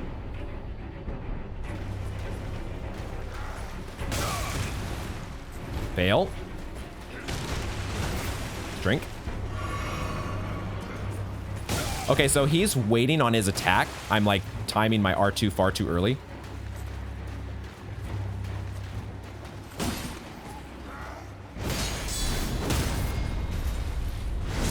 Interesting. So we took a fair bit of damage there. Oh my god, did that kill him? Well, I think we did the guard counter. I heard the sound there. That felt like that was the guard counter, and he kind of like stumbled and staggered. I think we did it. It probably would have been more effective if we were using our shield here. Let's look at our, what is the damage reduction on the shield? It's only 68, but that is much better than 45 that we're getting from blocking with the Uchi Katana. So, I'm sure be getting an upgraded shield at some point. Guard counter. So that is a new mechanic. We're going to have to learn that one. And it's just a new mechanic in general that there's this idea of a stance, which has to be, it feels like a almost direct carryover from Sekiro. That is so cool that they are kind of combining mechanics now between Dark Souls and Sekiro. Wow. Okay. So we've made it up here, overlooking where we started. Our forlorn friend here in the chair. What do we get? A gesture? Okay, we have our first gesture. Strength. Got it. Okay, how do we do our gestures? That's our map. Cave of Knowledge. Stranded Graveyard. Is that where we started? I don't remember. That's not how we get to our gestures though. What is our status? This is the status menu. You can check your level, attributes, base stats, and more. The information shown here also reflects changes to your attack, defense, and resistance is bestowed by armaments and armor that you have equipped. Okay, but it doesn't seem to show anything about the gesture that we just got. Oh no, wait, hold on. Gestures on the side, I see it, on the right side. Aha. We have bow, wave, jump for joy. We have jump for joy, there it is. Let's go. Okay, now we're playing Dark Souls. Points forward, rallying cry, rest. Let's change this one. Oh, we have quite a few more. We have wait. Hold on, what does this look like? Test now. Hold on, wait. Here's strength. Let's try this one. Yes, yes, we have done it. Cave of Knowledge has been defeated. Oh, I'm so excited. We are learning new mechanics here. We have the ability to jump. I think we are ready, at least as ready as we're going to be, to head out into the world. It is time. I don't know if we need to... Was there a site of grace here? There was. We can sit here and replenish our flasks. And that was really cool, getting the... I don't think, if I remember, I did fight that boss before when I played at my friend's house, but I definitely did not remember learning the guard counter stuff. I think I was specifically not trying to learn it. I was like, I'm not going to absorb any of this information, but that is really interesting. Okay, let's keep it going here and head up. I think this leads out into the world. I think we are now ready. I don't know if we're supposed to look under the elevator for any secrets. Part of me wants to do that, but I have a feeling it's probably just death.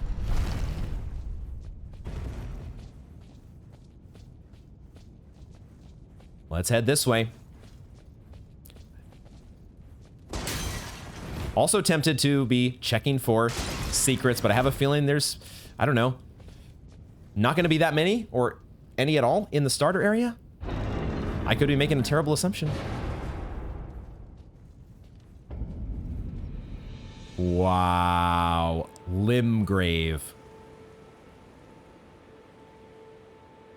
It looks like the same tree that we saw before. I can't say for sure. I don't know if there's supposed to be multiple of these or not, but my God, this is, I could just look at this all day long. This is so cool. And here we are. A new world. Ah. I see somebody in the distance here on a horse who I have crossed paths with before. Did not end very well. We'll get to you in a minute. We need to look around here. I also see in front of me what appears to be a site of grace. So why don't we go ahead and grab that as I quickly check my stats here to make sure everything is looking good. Everything is feeling okay. We might be feeling a little bit stuttery on the frames. We'll tweak some settings here if we need to. Let's get our site of grace locked in and perhaps talk to our first friend. Guidance of grace. Okay, grace exists to guide the Tarnished and lead them along the proper path. Even now, some sites of grace retain that power. Their golden rays will guide you along their way. So they give us some sort of guidance as to where to go next. Is that what this is? I see the golden ray tracing in this direction. Okay. The map. Use your map to check your current position as well as the terrain and surrounding structures. You can update your map with new information by finding map fragments at stels along the road. I don't know what that word is. We can find map fragments. Awesome. Can also use the map to freely place beacons of light to serve as landmarks as you explore. Oh, so it actually does kind of sound like you would have what you would have in Breath of the Wild. And maybe Tears of the Kingdom as well, which I have not played, but let's try this. Let's go to the map. We have the ability to zoom. Oh, we can zoom out. So we were already zoomed in. Got it. I can switch to Sites of Grace. Oh, and this shows all the places that I've been if I wanted to warp all the way back to any of them. So we can just warp anywhere we want at any time.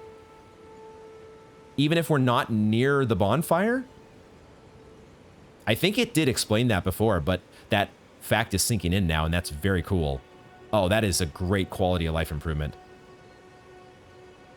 Let's see about setting markers here. So if I set a marker out here and I just put that, does that now, what does that look like? Do I have a, I'm looking for like a pillar of light somewhere, like you would see in Elden Ring. I don't know if that's how that works. I have to play around with this. Let's remove this marker. Remove is that button. There we go. Okay. We'll play around with the map a little bit more as we go. Let's talk with... Are you wearing a mask? You are wearing a mask, aren't you? I thought your face looked kind of weird. What's your story? Oh, yes. Tarnished, are we? Come to the lands between for the Elden Ring? Hmm? Of course you have. No shame in it. Unfortunately for you, however, you are maidenless. Without guidance, without the strength of runes, and without an invitation to the Round Table Hold, you are fated, it seems, to die in obscurity. The Round Table Hold. We are maidenless, huh? We need to level up? Actually, what does maidenless mean? I'm also kind of looking around the environment here. I'm still intimidated by this guy on the horse. Not looking forward to crossing paths with him again.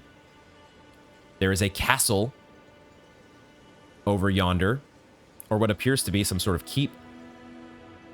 And this tree is just, goddamn. This is amazing being in a brand new world and the world of Elden Ring at long last. I just, oh, look at this. What is going on with that statue? Also the unfortunate placement of my sword here. Luckily for you, however, there is one shining ray of hope for even the maidenless. Me. Vare. Vare. Take care to listen. Are you familiar with grace? The golden light that gives life to you, Tarnished. You may also behold its golden rays, pointing in a particular direction at times. That is the guidance of grace, a path that a Tarnished must travel. Indeed. Grace's guidance holds the answers. It will lead you, Tarnished, to the path you are meant to follow, even if it leads you to your grave. That's probably the path that it's going to lead me on for some time. I think I can see... Oh, no, that was just... I thought that the golden ray was pointing at something in the distance there that it looked like it was connecting to it. It was just the camera angle that we had. So the light, the golden light is called grace. So are these trees of grace? Grace's guidance will reveal the path forward, most certainly. To Castle Stormvale, over on the cliff, the home of the decrepit demigod, Godric the Grafted. There's that name again, Godric. So, gosh, who was the boss we fought? Was it Champion of Godric? Godric the Grafted is over in Castle... What did you call it? Castle Thornvale? Off, I should think. To Castle Stormvale, excuse me. On the cliff. where grace would guide you. Okay, we have our If you objective. seek the Elden Ring, maidenless as you are. Yeah, I think we are definitely after the Elden Ring. If you seek the It is the name of the game, after all. They have been saying the name of the game over and over here. We are going to explore around just a little bit. I'm also noticing the shift in the time of day and the way that we can see that. Or maybe it's not a shift in the time of day. It's just a shift in the weather because it's still kind of early day. This is so cool because it's raining. Oh my God. The dynamic environment, dynamic weather, time of day. I think we're going to be running into... Oh, these look like wolves. They are, in fact, birds. Eagles? I don't know if it's worthwhile to just kill everything in sight, but that is kind of what you do in a Dark Souls game. We picked up a flight pinion, and we took out our poor bird here. What did we get as a result of that? A flight pinion. Flight pinion. Where is that? Oh, it's going to be under its own... It's under crafting materials. Okay. Found by hunting birds. Commonly used for arrow fletchings. So it is... It does pay to just slaughter everything in sight because you get crafting items. Got it. Another echoing of Breath of the Wild. Oh, what are these? What are these? They look like squirrels, but also kangaroos. I feel kind of terrible for killing the poor cute kangaroo rats or squirrels, but it's what we got to do, you know? We're a poor Tarnished out here. We're maidenless. We gotta make shit happen by killing everything in sight.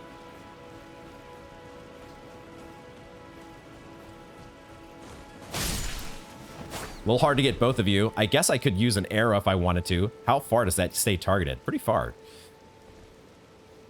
Wow. Already it looks like so much to explore. This is going to be insane. And I... because I am the kind of person that likes to explore everywhere. I like to check out everything. And it is going to... This game is going to really, I'm sure, test the limits of that desire. Summoning pools. In each area, you may find effigies of martyrs. These effigies are summoning pools. You'll find it easy to summon other players at these locations as co-op and hostile summoning signs created with small effigies gather at summoning pools. Another thing that is probably not going to be something that we're going to worry about. We'll see. We'll see how we go, but we're probably going to be rocking with the offline life. Let us go. For now, why don't we do what the game is trying to kind of tell us to do. What I will do is I want to make one more change to the system settings here. I noticed that the voice was just a little bit lower than I would like. Let's bump up the voice here a little bit more. I think everything else feels about right so far. I don't know if we're going to be... I think...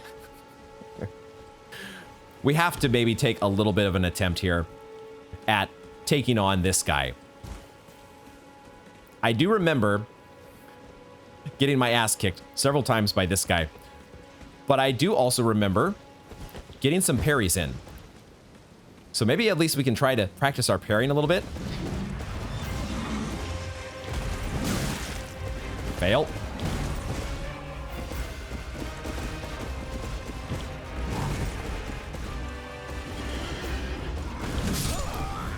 Nope. Tree Sentinel. Tree Sentinel. That is the name. My God, you have a set of armor and your horse is so badass. Oh, man. I do remember the brief little bit that I played before. I was able to get some parries against this guy. So, I'm curious to see if we can do that at least once. We have died. You will drop any runes in your possession at the site of your death. If you die again for reclaiming these runes, they will be lost forever. Dark Souls. I don't think we had that many runes, so I'm not going to be super sad if we never see these runes again. But we are also maidenless. I like that it gives you a heads up on your compass here to pick up your lost runes. Let's try this again. Let's give this another shot.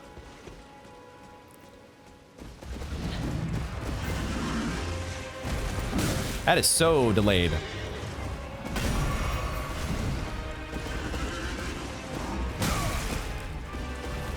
Not getting parries as of yet.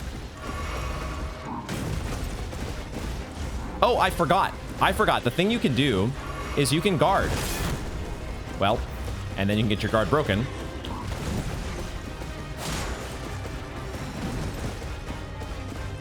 But I forgot. It's not like in Sekiro where you have to...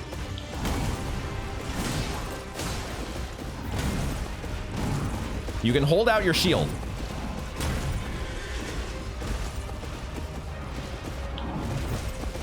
We do also have a little bit of too short going on here.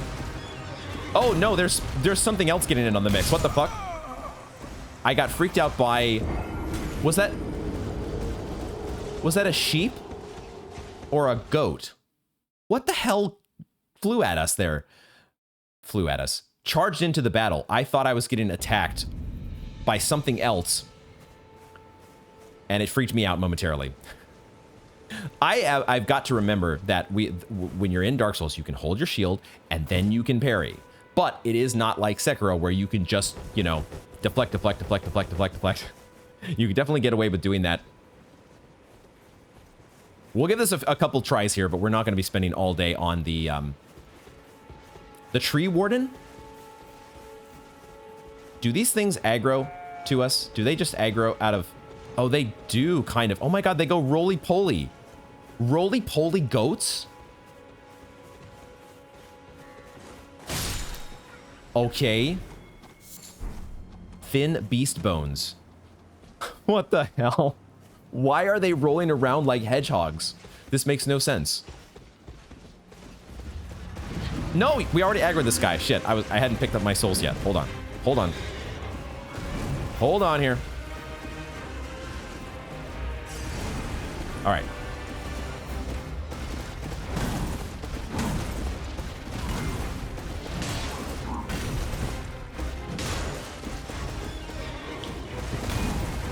I'm so late. Or so early on these parries.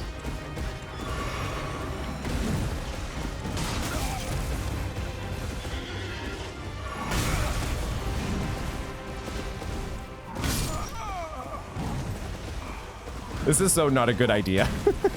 But I can't resist. I have to take on the big shiny enemy that kicks my ass, at least for a little while.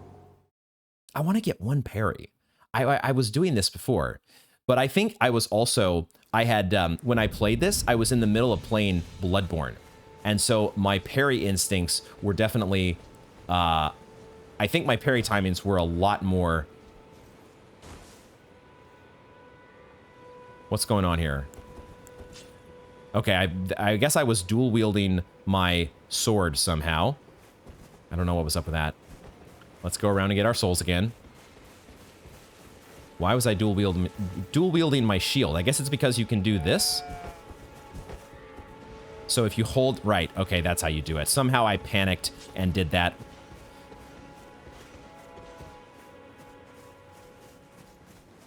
See if I can pick these up.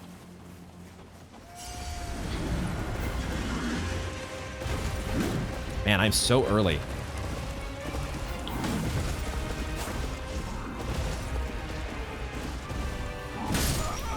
And of course, we're not getting full damage reduction on our shield. That's the other problem here. So I'm taking damage every time I'm blocking and not getting a parry. I have totally lost parry timings. It has been so long. I never did parrying really in DS3. And the parrying in Sekiro is just so different. So it's probably a good idea for us to just kind of move on for now. Grab our souls and get the hell out of Dodge, if we can. I don't know if that's going to be achievable at this point, because he's really camping our runes pickup. Got to get used to the new nomenclature here, runes. And he aggroes. He kind of aggroes in your direction. He kind of locks in on you if you get too close.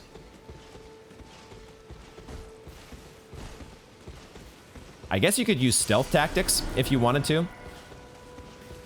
For now, I think we're going to move on. We're going to move on here, and we're going to explore the world. We'll come back to...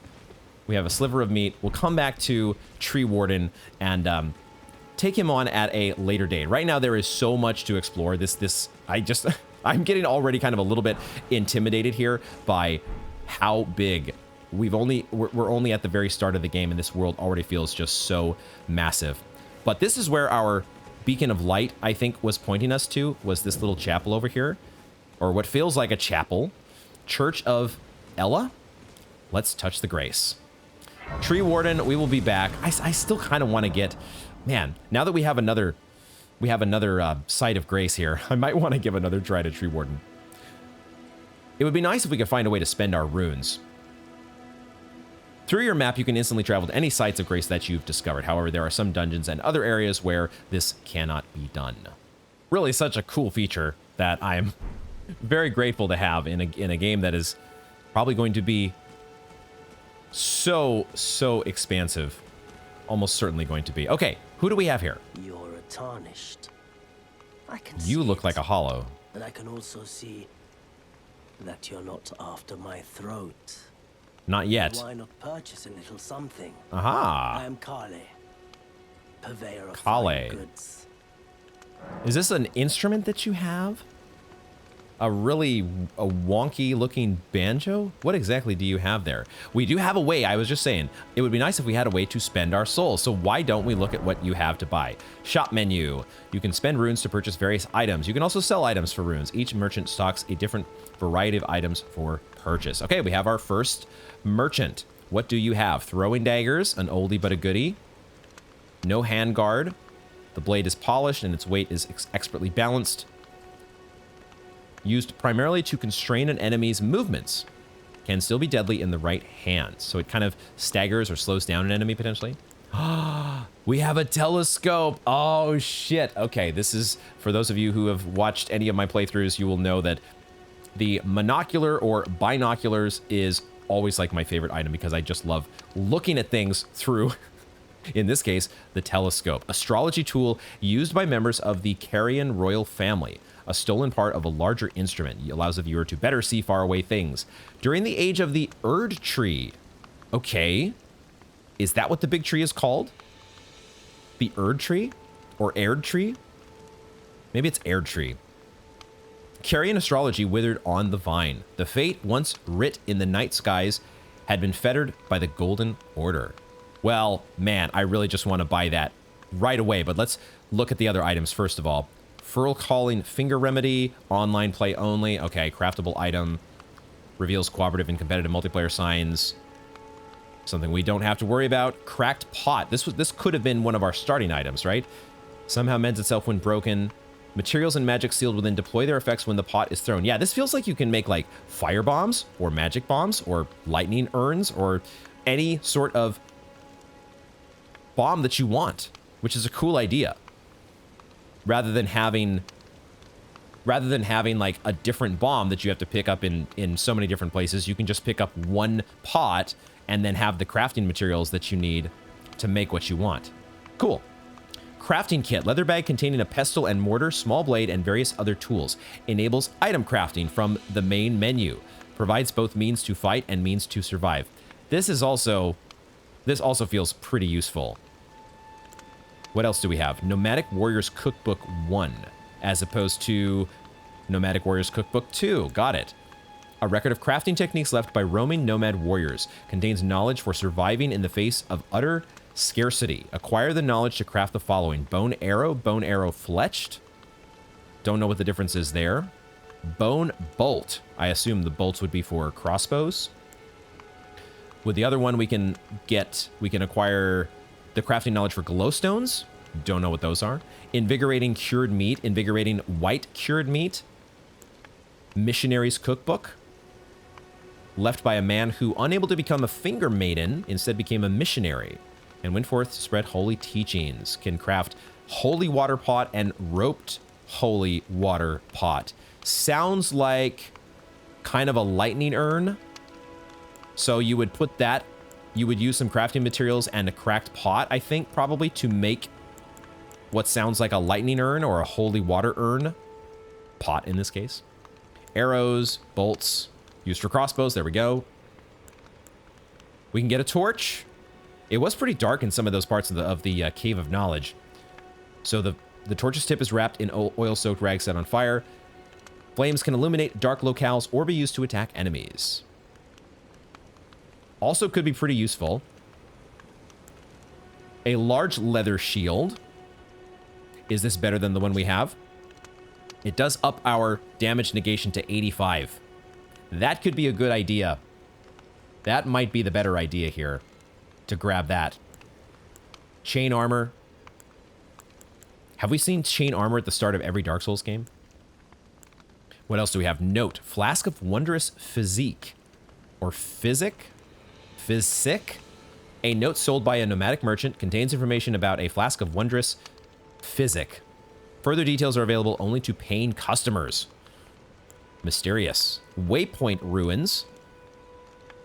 Contains information. This feels like Sekiro. The notes that you would buy in Sekiro that kind of clued you into certain, like where to find certain prosthetics.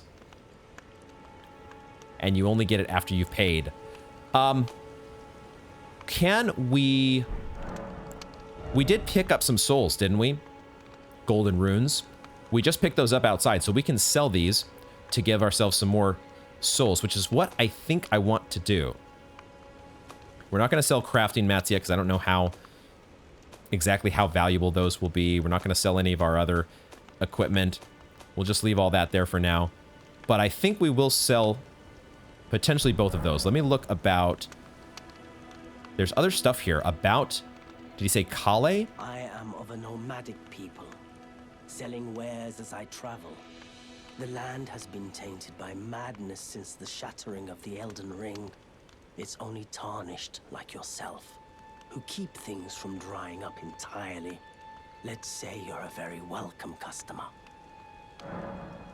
Shattering of the Elden Ring. Why? Why did it have to be shattered? What is recommendation? You know, if you can spare the runes, you should buy yourself a crafting kit. A crafting kit allows you to make basic items on your own. Essential, really, if you intend to survive out here for any duration. The kit costs a bundle, and I admit I do take my cut. But the important thing is that you survive. Every customer counts, after all. I see. So his recommendation is to get You should buy us a crafting kit. The Okay. kit costs about the important. Huh. Let's leave for just a moment. Buy for now. And let's pick this up. I want to see what this is. It gives us a tip on strengthening armaments. At a smithing table, you can spend runes and smithing stones to strengthen your armaments. So, okay, we just kind of have Andre wherever we go. Huh.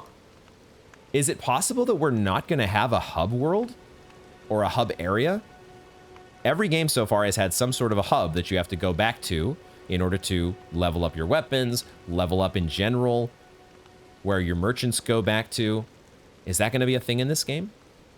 Somewhere in the lands between, you may meet a blacksmith who can make your armaments even stronger. Okay, I just need to read more of the tooltip.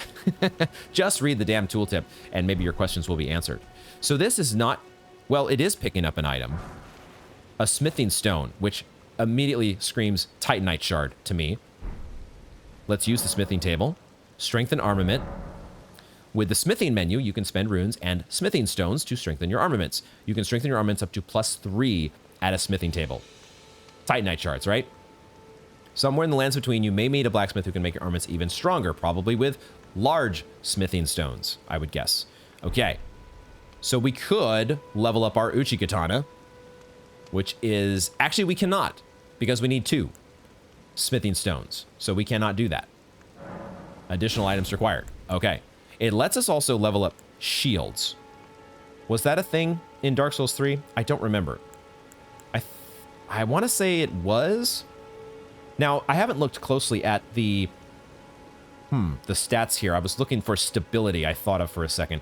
Maybe that's guard boost. If we go to explanation here and we look at guard boost, this is stability. Okay, so shields still do have stability, which is going to be important. It would be pretty nice to pick up that other shield. What is it? Which was 600.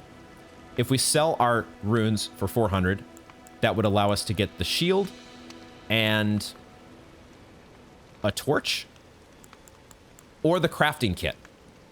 Maybe we should get the crafting kit first and see what that allows us to do. This feels like this is going to be pretty important. Let's get the crafting kit. He did recommend that to us. So let's get the crafting kit and see what that allows us to make. I'm glad you took my warning to heart. You've made an excellent choice. Okay, item crafting. You have a crafting kit. If you have a crafting kit, you can make various items from materials that you find. Select item crafting from the main menu to make items. So you can just make those anytime, okay? You can learn to craft more items by finding cookbooks. Let's take a look at that. Containers as well. I think we might have already kind of deduced what's going on here. You will need cracked pots or other containers to craft certain items. You will not be able to make more of these items, more of those items than you have containers. Container items will run out with use, but the containers themselves will remain. Got it. So the pots do not run out because they mysteriously mend themselves. It makes sense now. You just need to get more crafting materials so you can make more bombs. Cool. So let's take a look at that. Item crafting, there it is. With the item crafting menu, you can make various items from materials that you find. You can learn to craft more items by finding cookbooks. So, I see. So fire pot is one of the items, but we require not just a cracked pot, but also a mushroom, which thrives in damp thickets and elsewhere, and a smoldering butterfly, which is found near wildfires and elsewhere. Roped fire pots. Okay. Just like in Bloodborne and DLC, we have Molotovs and roped Molotovs. For this, we need also a string, often carried by demi-humans. The hell are demi-humans? Bone darts. Throw at enemies to inflict damage. We just need thin beast bones. Do we also need souls for this, or runes? It looks like it's just the thin beast bones. And so maybe we'll make some of those, because it doesn't look like we can really craft anything else. What is this? Roa Raisin. On horseback, feed to Torrent to restore HP. Ah, okay, so that was our horse. We don't have Torrent yet, but apparently Torrent is going to be our horse. Feed to Torrent to restore HP. So this is different than your flask. We need a Roa fruit, easily found everywhere in the lands between. Rainbow stones. Oh no, are these prism stones? The ever useful prism stones. Who knows? Maybe they'll be more useful in Elden Ring because the world is so much more massive. We need rune fragments found near the remains of fallen ruins. And this is a online thing. Okay, let's make these bone darts just because why not? So we have 2 thin beast bones to make 5 bone darts. Sure. What the hell? Crafting our first item. Awesome. These are just sorted into different categories. We have all items on this side. Okay, cool. So we've crafted our first item. Let's equip that. Just throw that down here. So we have that on the bar. And then we will sell our rune and buy a better shield. What is it? Sell this. And purchase a shield. There we go. And we will equip that shit. Goodbye. Because I need a better shield. Nice to do business. I need it. Now that makes me think, not the, I don't want to go to the map. We'll be deciphering the map more and more. It doesn't look like we've really uncovered very much yet. We zoom out. That's as far as it lets me zoom out. I don't know if we're going to be able to zoom out farther than that. Further or farther? Oh God, I'm already forgetting the difference. As my professor, one of my professors would be very upset if I were to use those incorrectly. No, I already purchased the shield. We want to equip the shield, so I need to go to the pause menu and actually equip a large leather shield. Round shield covered in leather, on the larger side for a medium shield, though its damage negation may be lacking compared to metal shield, it can handle a wider range of attack affinities. It also allows you to parry. Let's put that on. And why don't we go give another try on the Tree Warden? Was that the name? Because I forgot about guard counters. I didn't even think about the fact that guard countering might be a thing that we could do against him. Let's try this. We weren't close enough. Well, we got our guard broken instead. We're doing the guard counter, but We're not close enough. And we're losing a lot of stamina.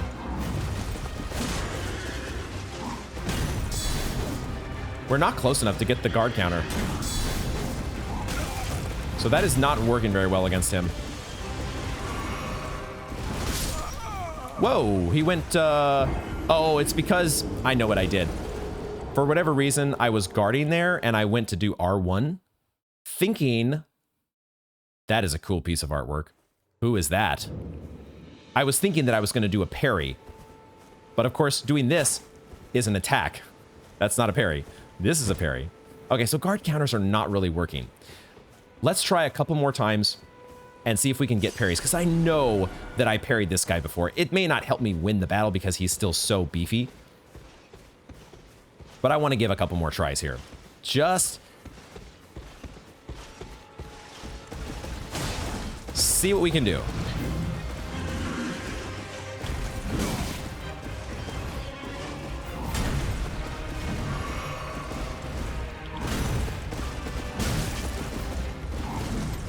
I can't believe I'm alive.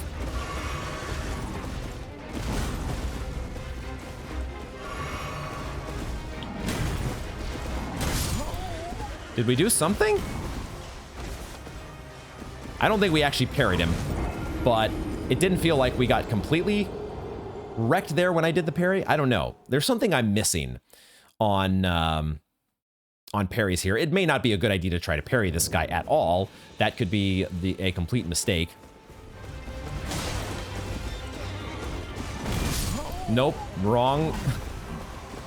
Way too early on the roll there. We could try... Probably better to go two-handed, right? But I don't remember exactly how... How do I go? There we go, okay. Go two-handed like this. Or not. That did not do that much more damage. I thought it was like an opening. I'm like, oh, well, maybe he's exposing the underbelly of the horse here and I can take advantage of that, but no. You just get stomped on. Wow. Okay.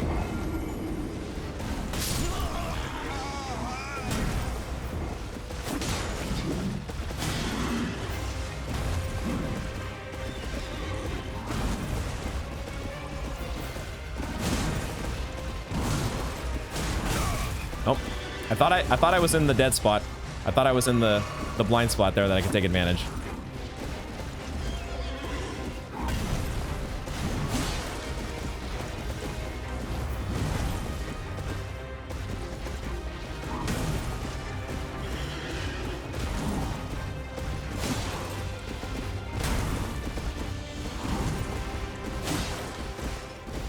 It does feel like the R2s are more effective.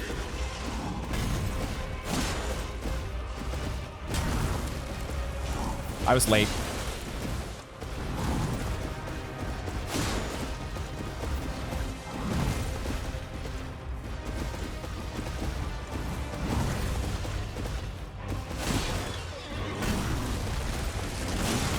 He had a follow-up, but I was too short.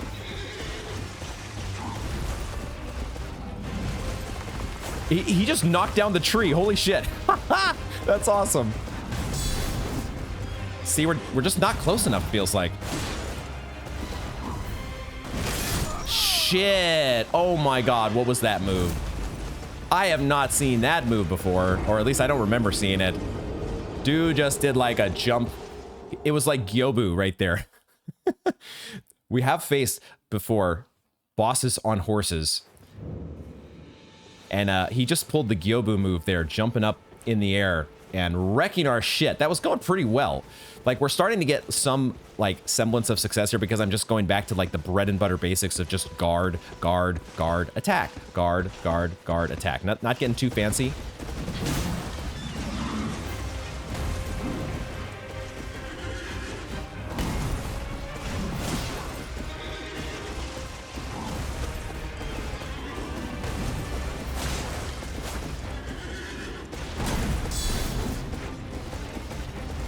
We're never close enough.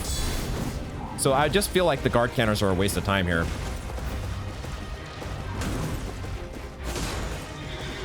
And those side slashes are definitely not the way to go. The thrust attack is the move. Now, so far, I have not seen a back kick. I've been waiting for, like, the back kick because he is on a horse. But that doesn't seem to be the move, or it doesn't seem to be a move as of yet. I'm always a little too early there on that. Shit. Fuck. He had a follow-up. He had a follow-up.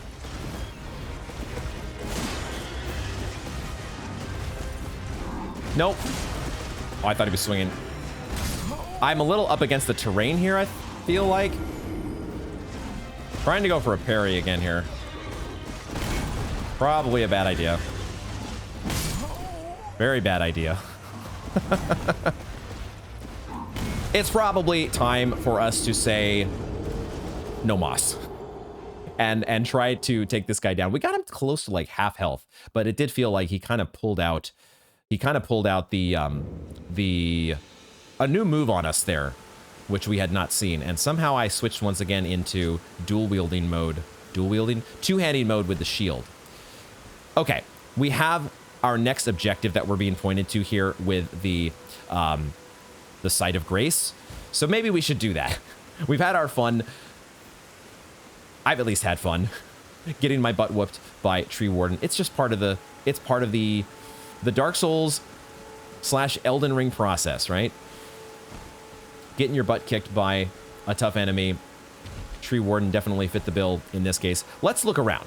Let's explore the environment a little bit here as we have, as the storm has fallen upon us here.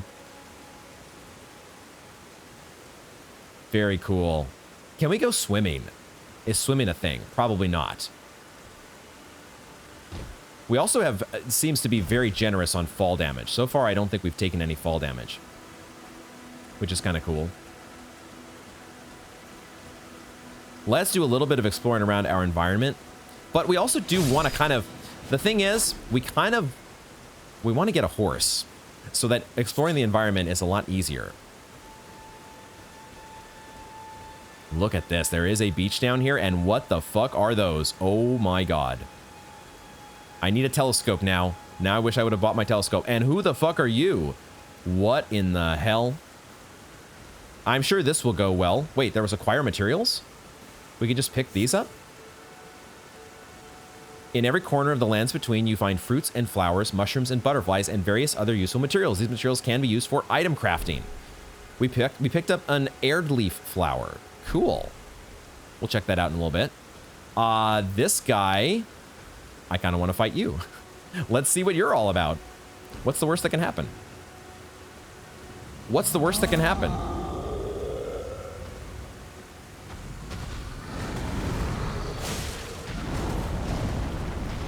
Boy, why are you all so strong? Why are you all so strong? Stab you in the nuts. Oh, no. Holy shit. Okay, that was uncalled for. Can I hit you in the head when you do that? I forgot I do have jumping. This is the thing, a jumping attack. Wow, that did a lot of stamina. Took a lot of stamina. How do I work? Well, hold on. I was going to go for like a guard counter. I don't know if that works against these guys, though. Or a guy like that's this big. And also, we're too far away. So the guard counters, I'm not totally sure yet exactly how that's going to play in. And where those are going to be useful. I can't really hit this guy right now, so this is not helpful. Oh, that hit me? Fuck.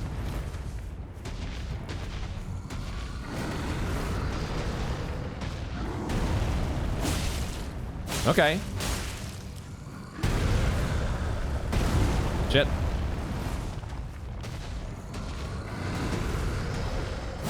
Trying to do more jumping attacks, but don't know if they're like more effective. It does seem to be doing a little bit more damage, but I don't know if it's like, there's this stance thing that I'm still trying to figure out. Now comes the sword. Oh boy, half health and he brings the sword out. Like, can we break the stance of an enemy like this? Is that a thing? This guy is. Look at the tentacles on your face. Are those tentacles?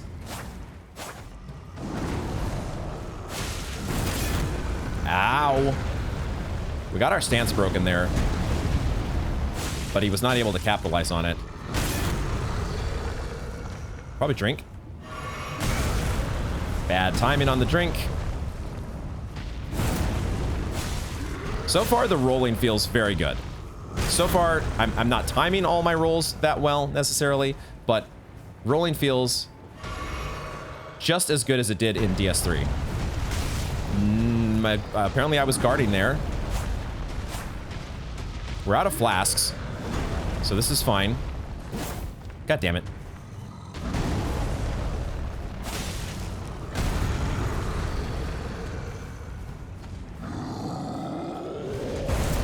Whoa. Oh boy. Man, okay, the R2 is not good against you because you're, at least when we're using camera lock, I need to be using the slashes more.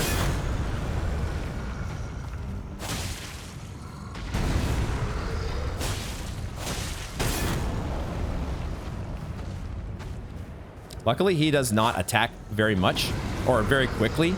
So when he breaks our guard, he's not completely taking advantage of it. Okay, well, we took down a big enemy at least. So that feels, at least we got something accomplished this episode. Vanquishing enemy groups. That was an enemy group? Okay. Vanquishing an enemy group will replenish your flasks. The number and type of flasks to be replenished varies depending on the enemy group. You cannot replenish more flasks than your maximum amount allows. So does that mean we get back 2 flasks? Very cool. And we got 1,000 souls in the process, or runes. Awesome. That worked out. I had no idea what that enemy was called. Did we pick up an item? I don't think we got an item. What is this, though? Oh. Oh, I thought I was going to loot that. Did we get that from the skull? Did I break the skull when I fell down? That was very strange. I thought I was like going to be picking up an alluring skull type thing. I've got to remember as well, we can just pick up stuff like Roa fruit as we're going around. It's very much, it's got that Breath of the Wild feel to it, right? You're just picking up all these materials as you're going along. What is this? Not a thing. Just a rock that you can break. Okay. This is amazing. We're only scratching the surface here, but I'm already blown away by just... This is going to be such an adventure. Look at this. Like, I want to explore in all these directions that are not our main objective, but I'm going to contain myself here, and let's go ahead and continue. We'll look around a little bit more, but we do want to make some headway. There's a cave over there. Some other stuff to explore. So it looks like we probably can swim. All kinds of stuff to explore over there. Now, that tree is not made of the same stuff that this tree is made of. Still very beautiful, though. Let's make our way back up here. We might just go ahead and rest at the... Well, we can buy some more stuff from our merchant now, right? I keep forgetting to pick up materials. I noticed that I went by some materials there that I should have picked up. So do I step on this thing? Is that what happens?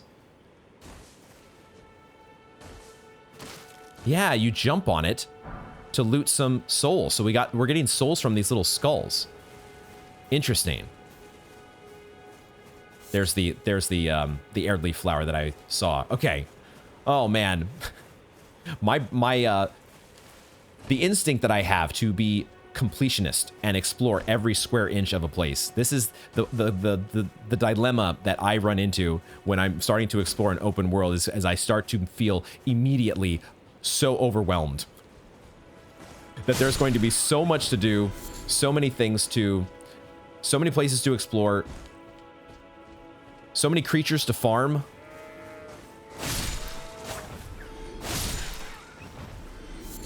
Beast liver. It's the first I think we've got of those.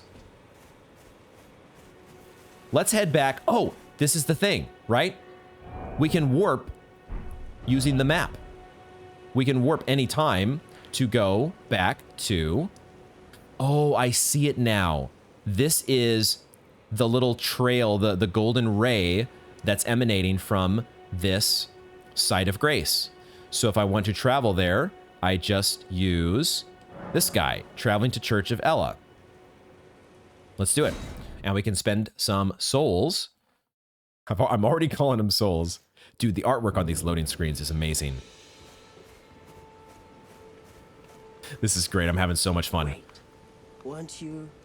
Well, you're back. Care to buy something? You thought I was leaving.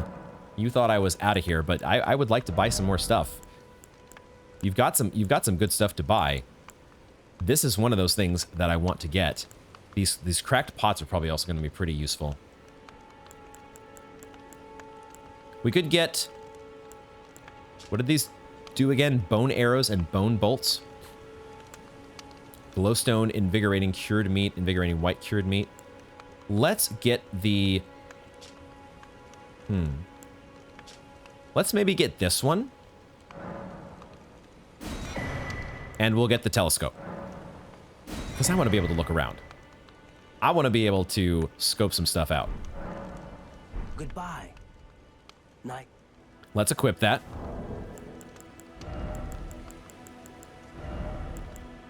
I don't know if there are quick items or like what we had in Dark Souls 3. What was it called? The you had those 5 items. It was also called something in Bloodborne. But it was a different set, a different place to equip things like the telescope.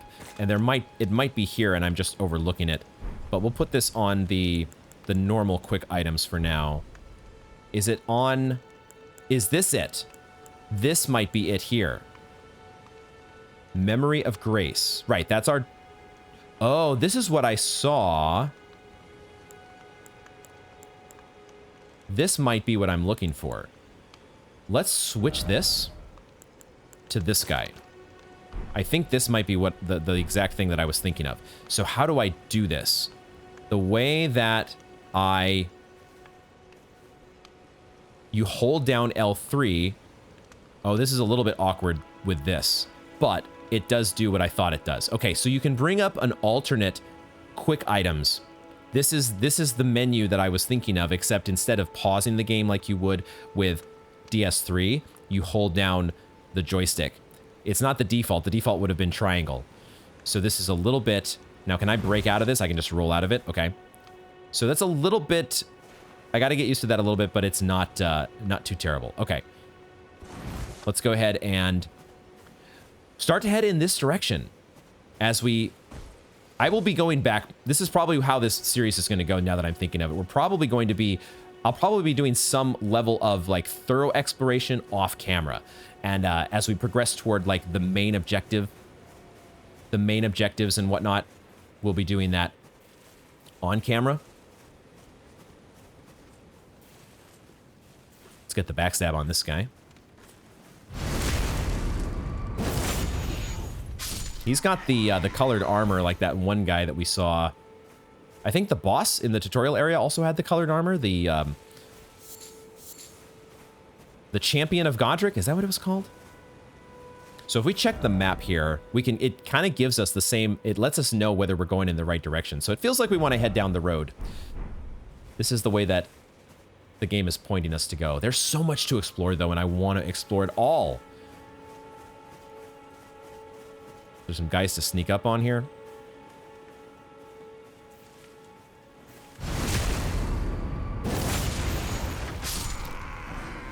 Kukri, we got some throwing knives. Some bleed throwing knives, if I'm not mistaken. I do love that running does not consume stamina. We probably don't have to be super sneaky with these guys, but they do have a little bit of health. So they're not like incredibly easy to kill, at least not at this, but they do drop smithing stones.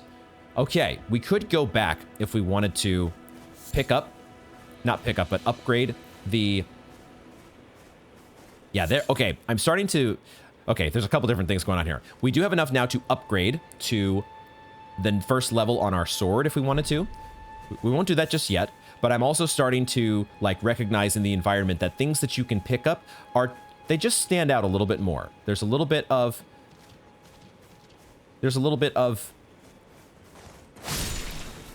brightness or colorful. A little bit of color that you get with the, I don't know if we're going to track this guy down. We got the boar. Okay. Give me that meat. Lump of flesh and a gold tinge excrement. Lovely. Just what I was hoping to pick up. There's so much to explore here. Holy shit. It does kind of show you what direction you're facing. Is that true? It does. Okay. There's a little detail there to show you. So when I'm facing toward here, this is this part on the map. Got it. I keep pressing that to go out. I just need to back out with the B button. Circle button. All right, let's start to take out some of the guys in the encampment here.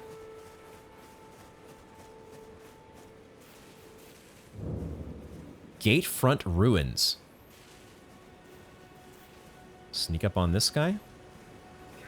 Crouching seems to give you a pretty high level of stealth.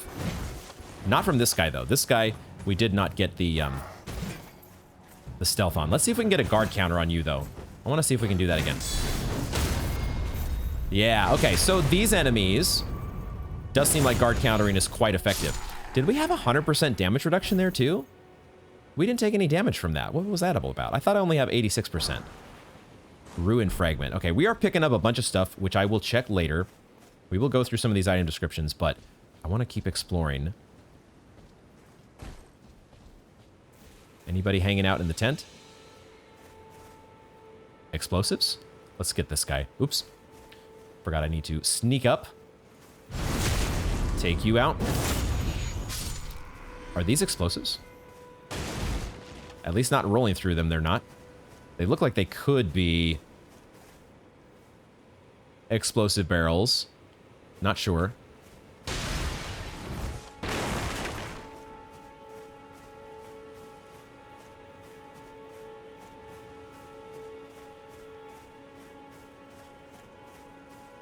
There are quite a few of you. There's a guy with a horn. The guy with the horn is probably, should be one of our priorities. Yeah, I saw that one coming. Saw that one coming. We're in a little bit of trouble now. Let's back this shit up. Hold on. Hold on. We summoned the entire crew. Everybody and their mom is on our case now. Oh boy. Can we hide? Is that a thing we can do? We can hide. That's cool. So they don't immediately just know where you are. You can seek cover, and then they, I guess, start to kind of patrol. I don't know if there's ways to, like, gain their attention. Like in Sekiro, you could lure them back over into the bushes. It also does seem like in Sekiro, where... Do they actually completely lose sight of you, or are they hitting their leashing? I don't think this guy has lost sight of us, but I'm not sure. I feel like he might just be leashing. Uncertain. But also kind of getting used to the game mechanics here.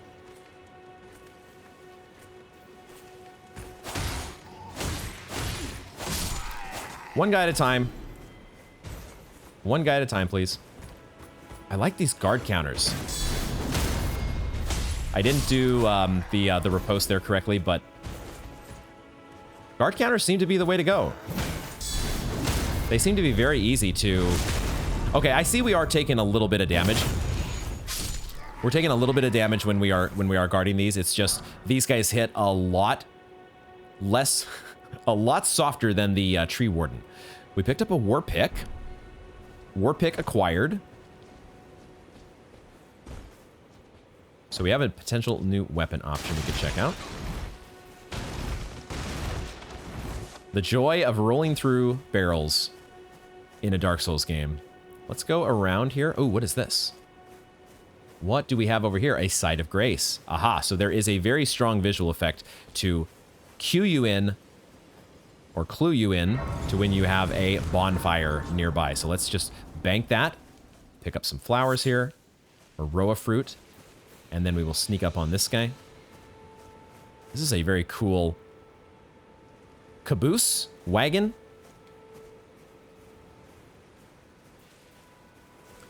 You can be very stealthy with crouching. They are very, very unaware. What is there to find here? If I just do this without crouching, he's going to turn around, right? So that is very much like Dark Souls.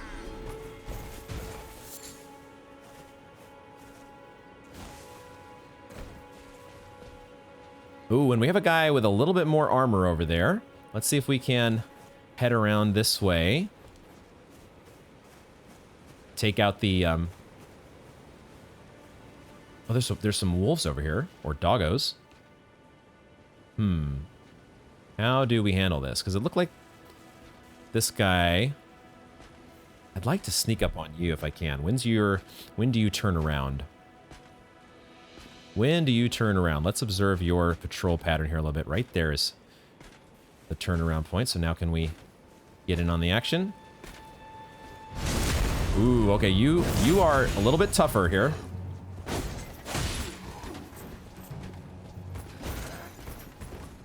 We could do jump attacks.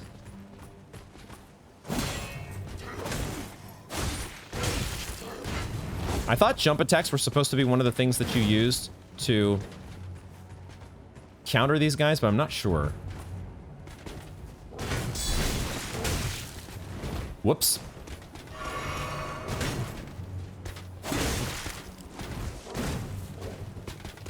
So I tried to do a guard counter, but he was in the middle of a flurry of attacks, which was a counter to my guard counter.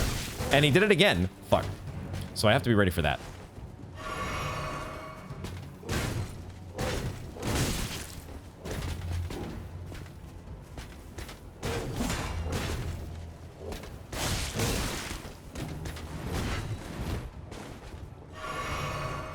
Seeing if the old, like, circle around and backstab is effective.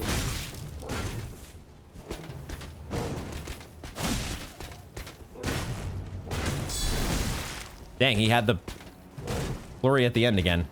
Not doing very well against this guy.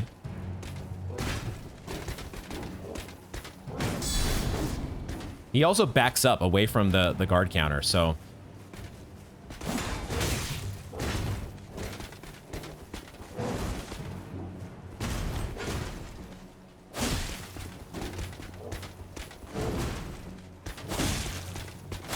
No, the shield! I went for an R1 there, and he got me. Okay, that guy was tough. There is a definitely a different flow to the combat. I think we want the only stake of America that I can think of is back in the dungeon, so we definitely want to go to the last site of grace, which we just banked. Of course, this means all the enemies are coming back, which is unfortunate. But so what did we learn there? Can we look at our... I want to go through our inventory again here and check the logs. I should have gone from the other side. But let's go to our log messages here and just review a bit of our information about some of the stuff that we can do. Like when it comes to an enemy that has a big old shield, what was the thing that we learned? We learned guard counters, but that seemed to be risky business against that guy. We have skills that we've not been using. Item crafting, containers, strengthening armaments.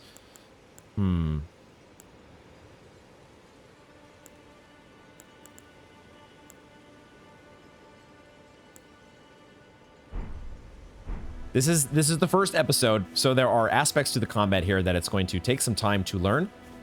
Now, let's go ahead and get this guy, and then I see my runes pick up there.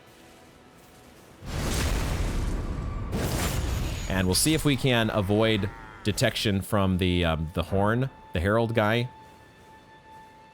Another smithing stone. So it might not be a terrible idea to go back, warp back to the chapel, and upgrade our weapon, especially now that we have a couple of these. So why don't we do that real quick? Let's get our weapon upgraded. Do a little bit more damage.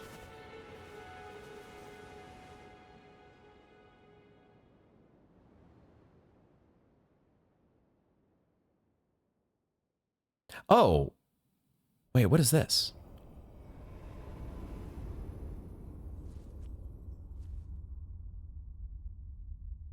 This is the person who was writing Torrent. Our firekeeper? Question mark? Greetings, traveler from beyond the fog. I am Melina. Melina. Nice to meet you.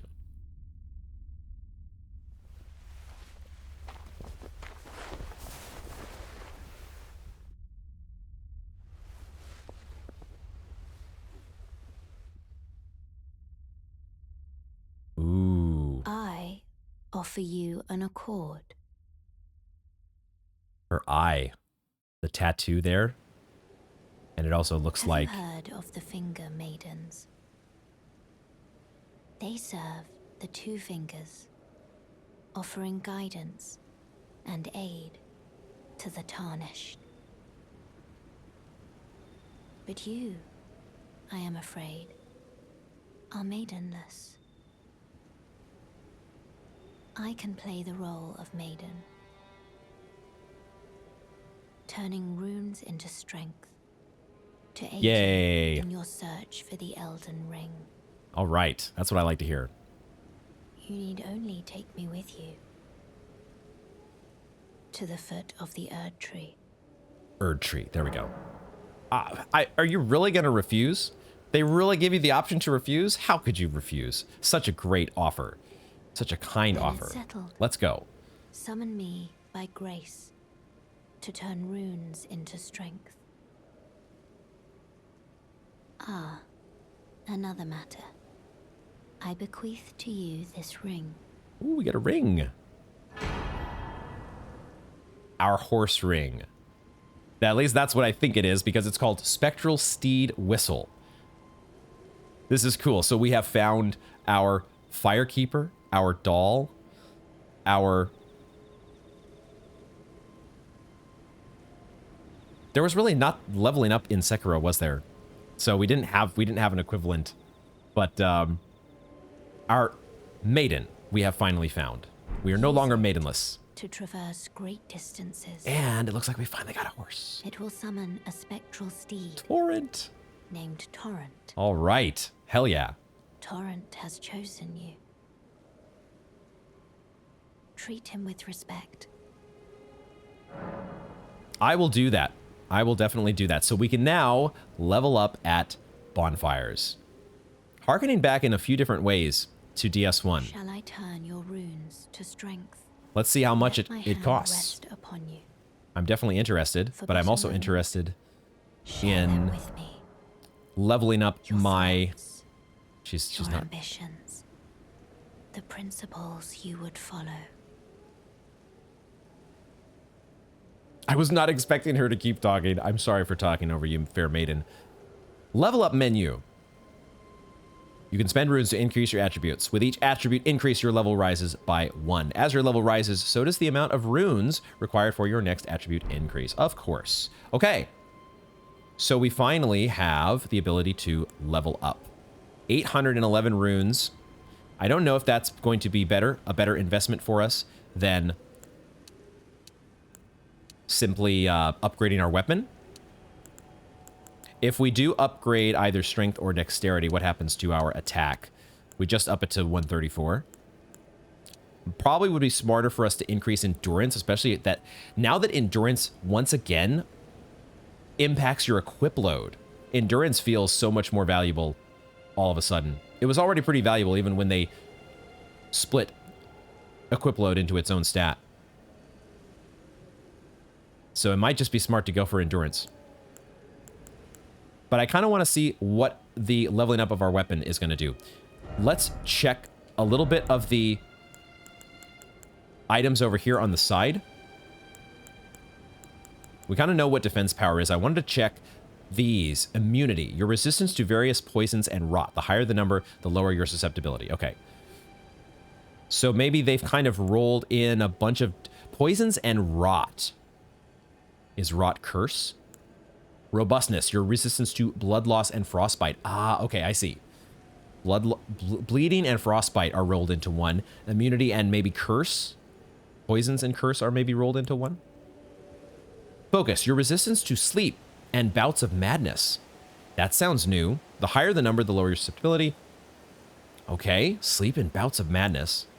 And then vitality, your resistance to death. The higher the number, the lower your susceptibility to instant death. What does that mean? Huh? How is that different from just losing hit points? Instant death. There's some other mechanics here at work that we're going to eventually learn. We have our oldies, like poise, item discovery. Let's go back like we were going to do. I want to go to... I keep forgetting that we don't have to go to the bonfire to travel. That's what I did instinctively here. It's good that I did because I got to get my... I met the maiden, which is great. We've done that. And then she just disappears into the ether. That is so cool. Let's use our spectral steed whistle to summon and ride your spectral steed. If your steed dies, you can summon it again. Oh, the steed has its own HP. That's what it was talking about when it was saying you can heal your steed. You can summon it again, but it will cost 1 flask of crimson tears to do so. You can dismount by using the whistle again or by pressing triangle. So let's do that. I'm assuming... Aha! This we already kind of figured out. The pouches is what it's called. From pouch in the main menu, you can equip 6 items to your pouches. 4 of those items can be used without opening the main menu. Oh, I get it. Yep, we have figured that part out, but you can also just use them from the side of the main menu, just like you would with the... I forget what they were called in Bloodborne and DS3, but it makes sense now. Got it. Okay, we are learning. We are learning the systems here. Let's do that. Let's equip our steed. Let's equip our steed to this guy. There it is. Spectral Steed Whistle. Summon and ride Torrent. Let's do that. Let's go with... this is going to be actually very awkward on this, isn't it? Because I have to do... We'll figure this out. There it is. You can double jump during... Oh my god, you can double jump. What? I did not know that was a thing. I knew that there was a horse in this game. I knew that that was something that you could do, but double jumping? Okay, so can you pick up items while you're on the horse? You can. Runes, let's go. Oh, okay. So we have just combat with the bats at night. How do I attack them? Oh, there it is, R1. Got it. Oh, this is cool. Horseback fighting. Now, do I want to be holding my... I don't know if I want to be holding my... I can't really... I can just attack. There's no guarding. The shield is on your back because you're riding your horse. What did I miss there? Oh, the row of fruit. There we go. 5 row of fruit. Okay. Now the bats. Oh, this is so interesting. I'm wondering if the bats only come out at night. Oh my god, there is so much to this game. Oh, we can just... It's a little awkward, actually, trying to attack a regular enemy, because you kind of... They can't just be directly in front of you. This is going to take some getting used to. What is this? Ruin fragment. Oh, and there's some stuff up here. So if I want to dismount, I do triangle. Okay. And then I can climb these to get more ruin fragments. Look at the night sky. The moon is incredible. Oh my god, it's so windy too. What is this glow that I have? What have I given myself with this? Why am I glowing the way I am? I don't know what that's all about. What is this? Treasure goblin? Come back here, come back here. Teardrop scarabs. We have our first treasure goblin, I think. There are both crimson... Oh no, this is something else. There are both crimson and cerulean teardrop scarabs. Defeat them to replenish the flasks that match their type. However, you cannot replenish more flasks than your maximum amount allows. You can replenish flasks.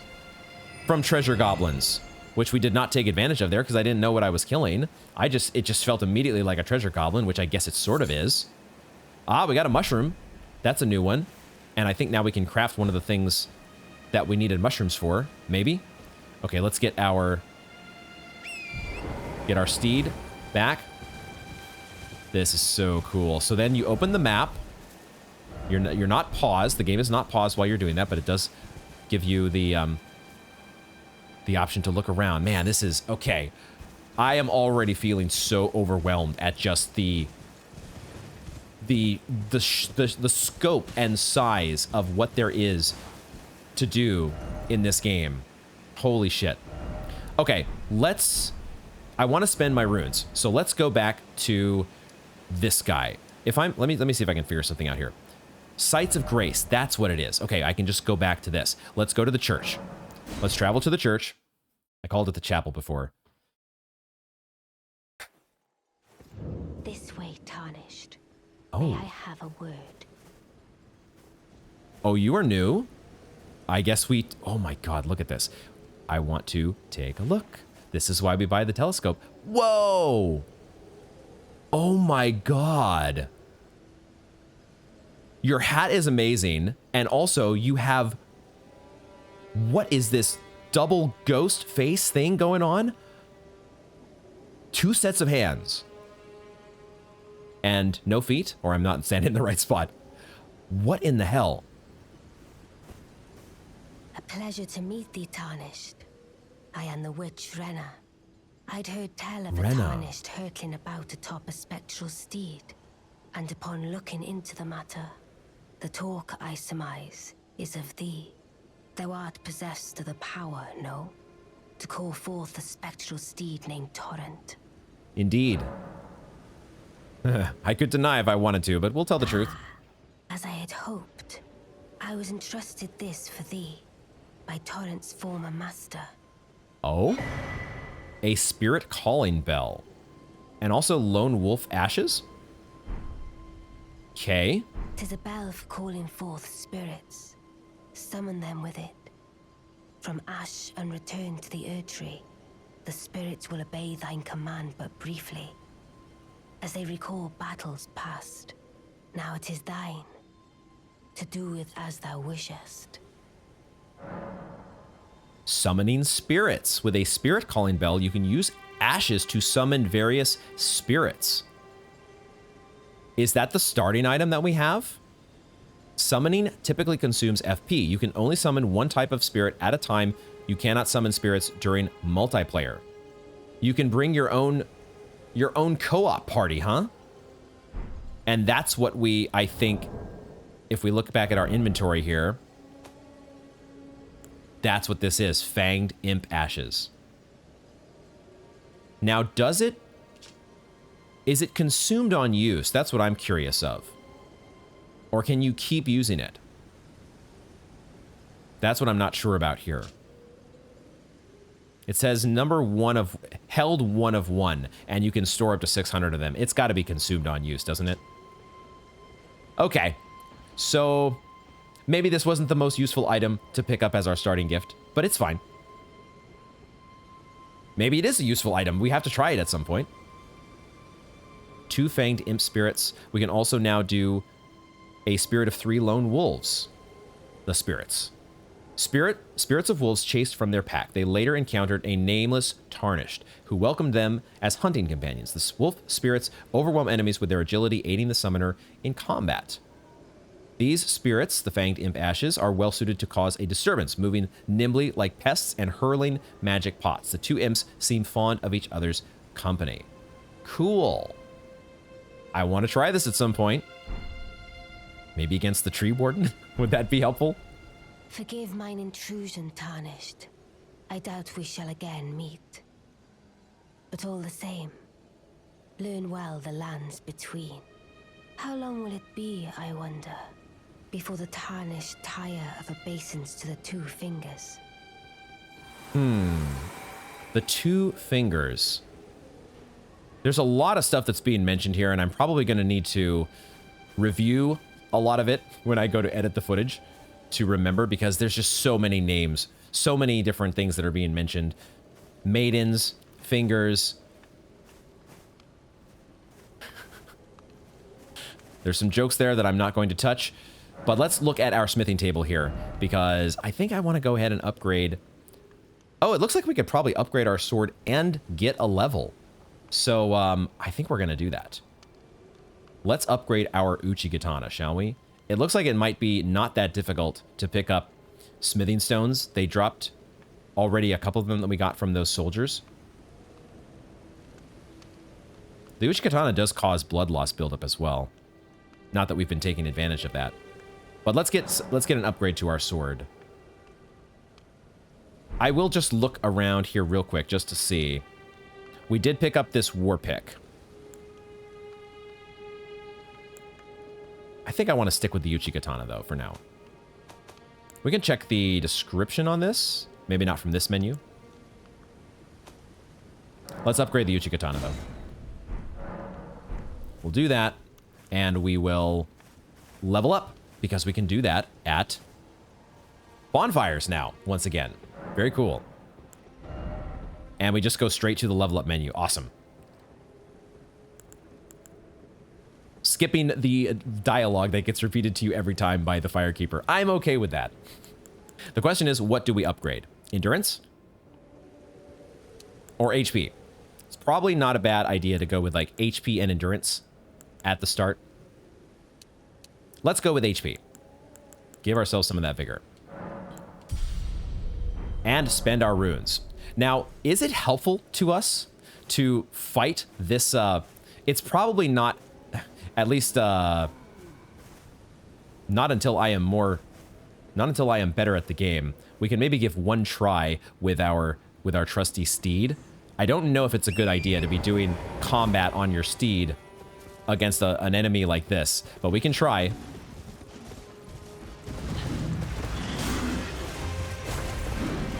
Oh, okay, so you have like a dodge. This is interesting. It acts like a dodge, question mark? But then if you get hit, you're in bad shape. Ooh, that was bad.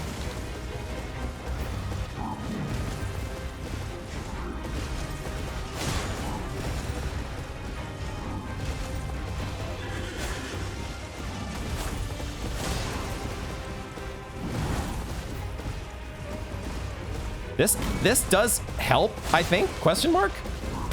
But you really don't want to get hit.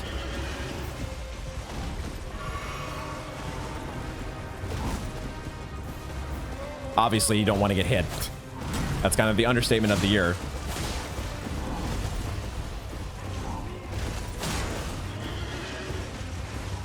This feels a little bit more like you're playing Sekiro. Like you have this mobility to like go in and hit the enemy, but then dash out.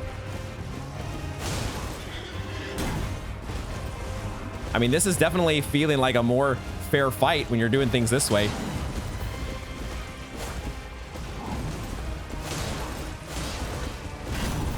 And then it almost like I'm using the roll button to kind of give myself like a little mini boost of speed, which feels like it's giving me iframes. I can't say for sure.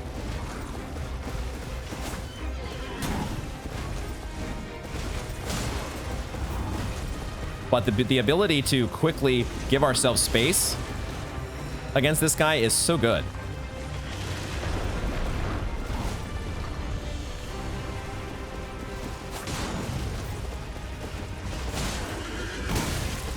We just need to be a little careful there that we don't get caught. Once you get caught, you can still just get wrecked. So, oh, and our horse died, I think. I think our horse died. Does our horse resurrect with us when we go back to the bonfire? It looks like it does. I saw on the UI there looked like a grave stone that popped up next to where it says Perry. So it looked like our horsey died, but it feels like the horsey does resummon because we can just do this and it does come back because we died. So let's see if we can get our souls back. That was going okay.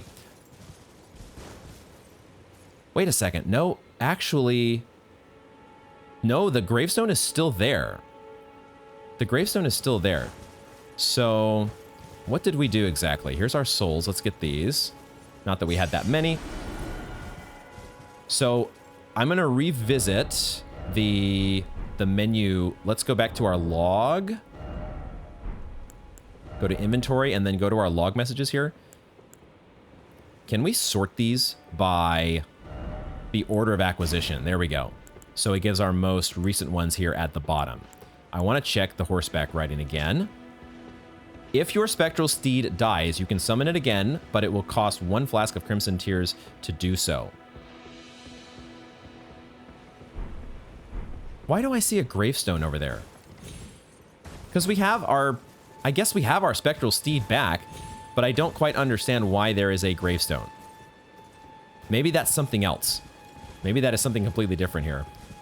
Am I committed to trying to take on the Tree Warden? I think we probably need to leave the Tree Warden still. I wanted to just give one attempt to see what the fight would feel like if we were on horseback, and it does feel significantly different, but we still have some work to do, I think.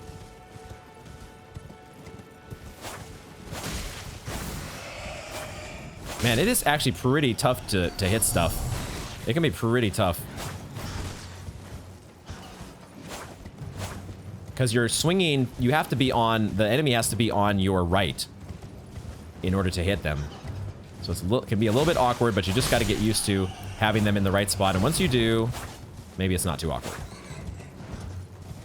Or you could use the bow and arrow, right? That's the other thing we have not been utilizing as much. Could I switch to the bow and use it?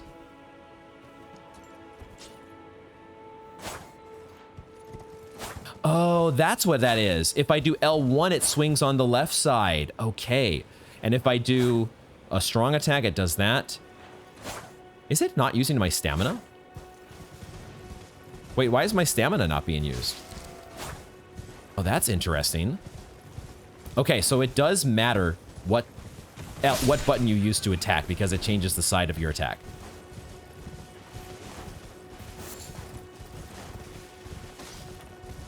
This is, it is so cool, but I'm also feeling so overwhelmed. I'm definitely feeling,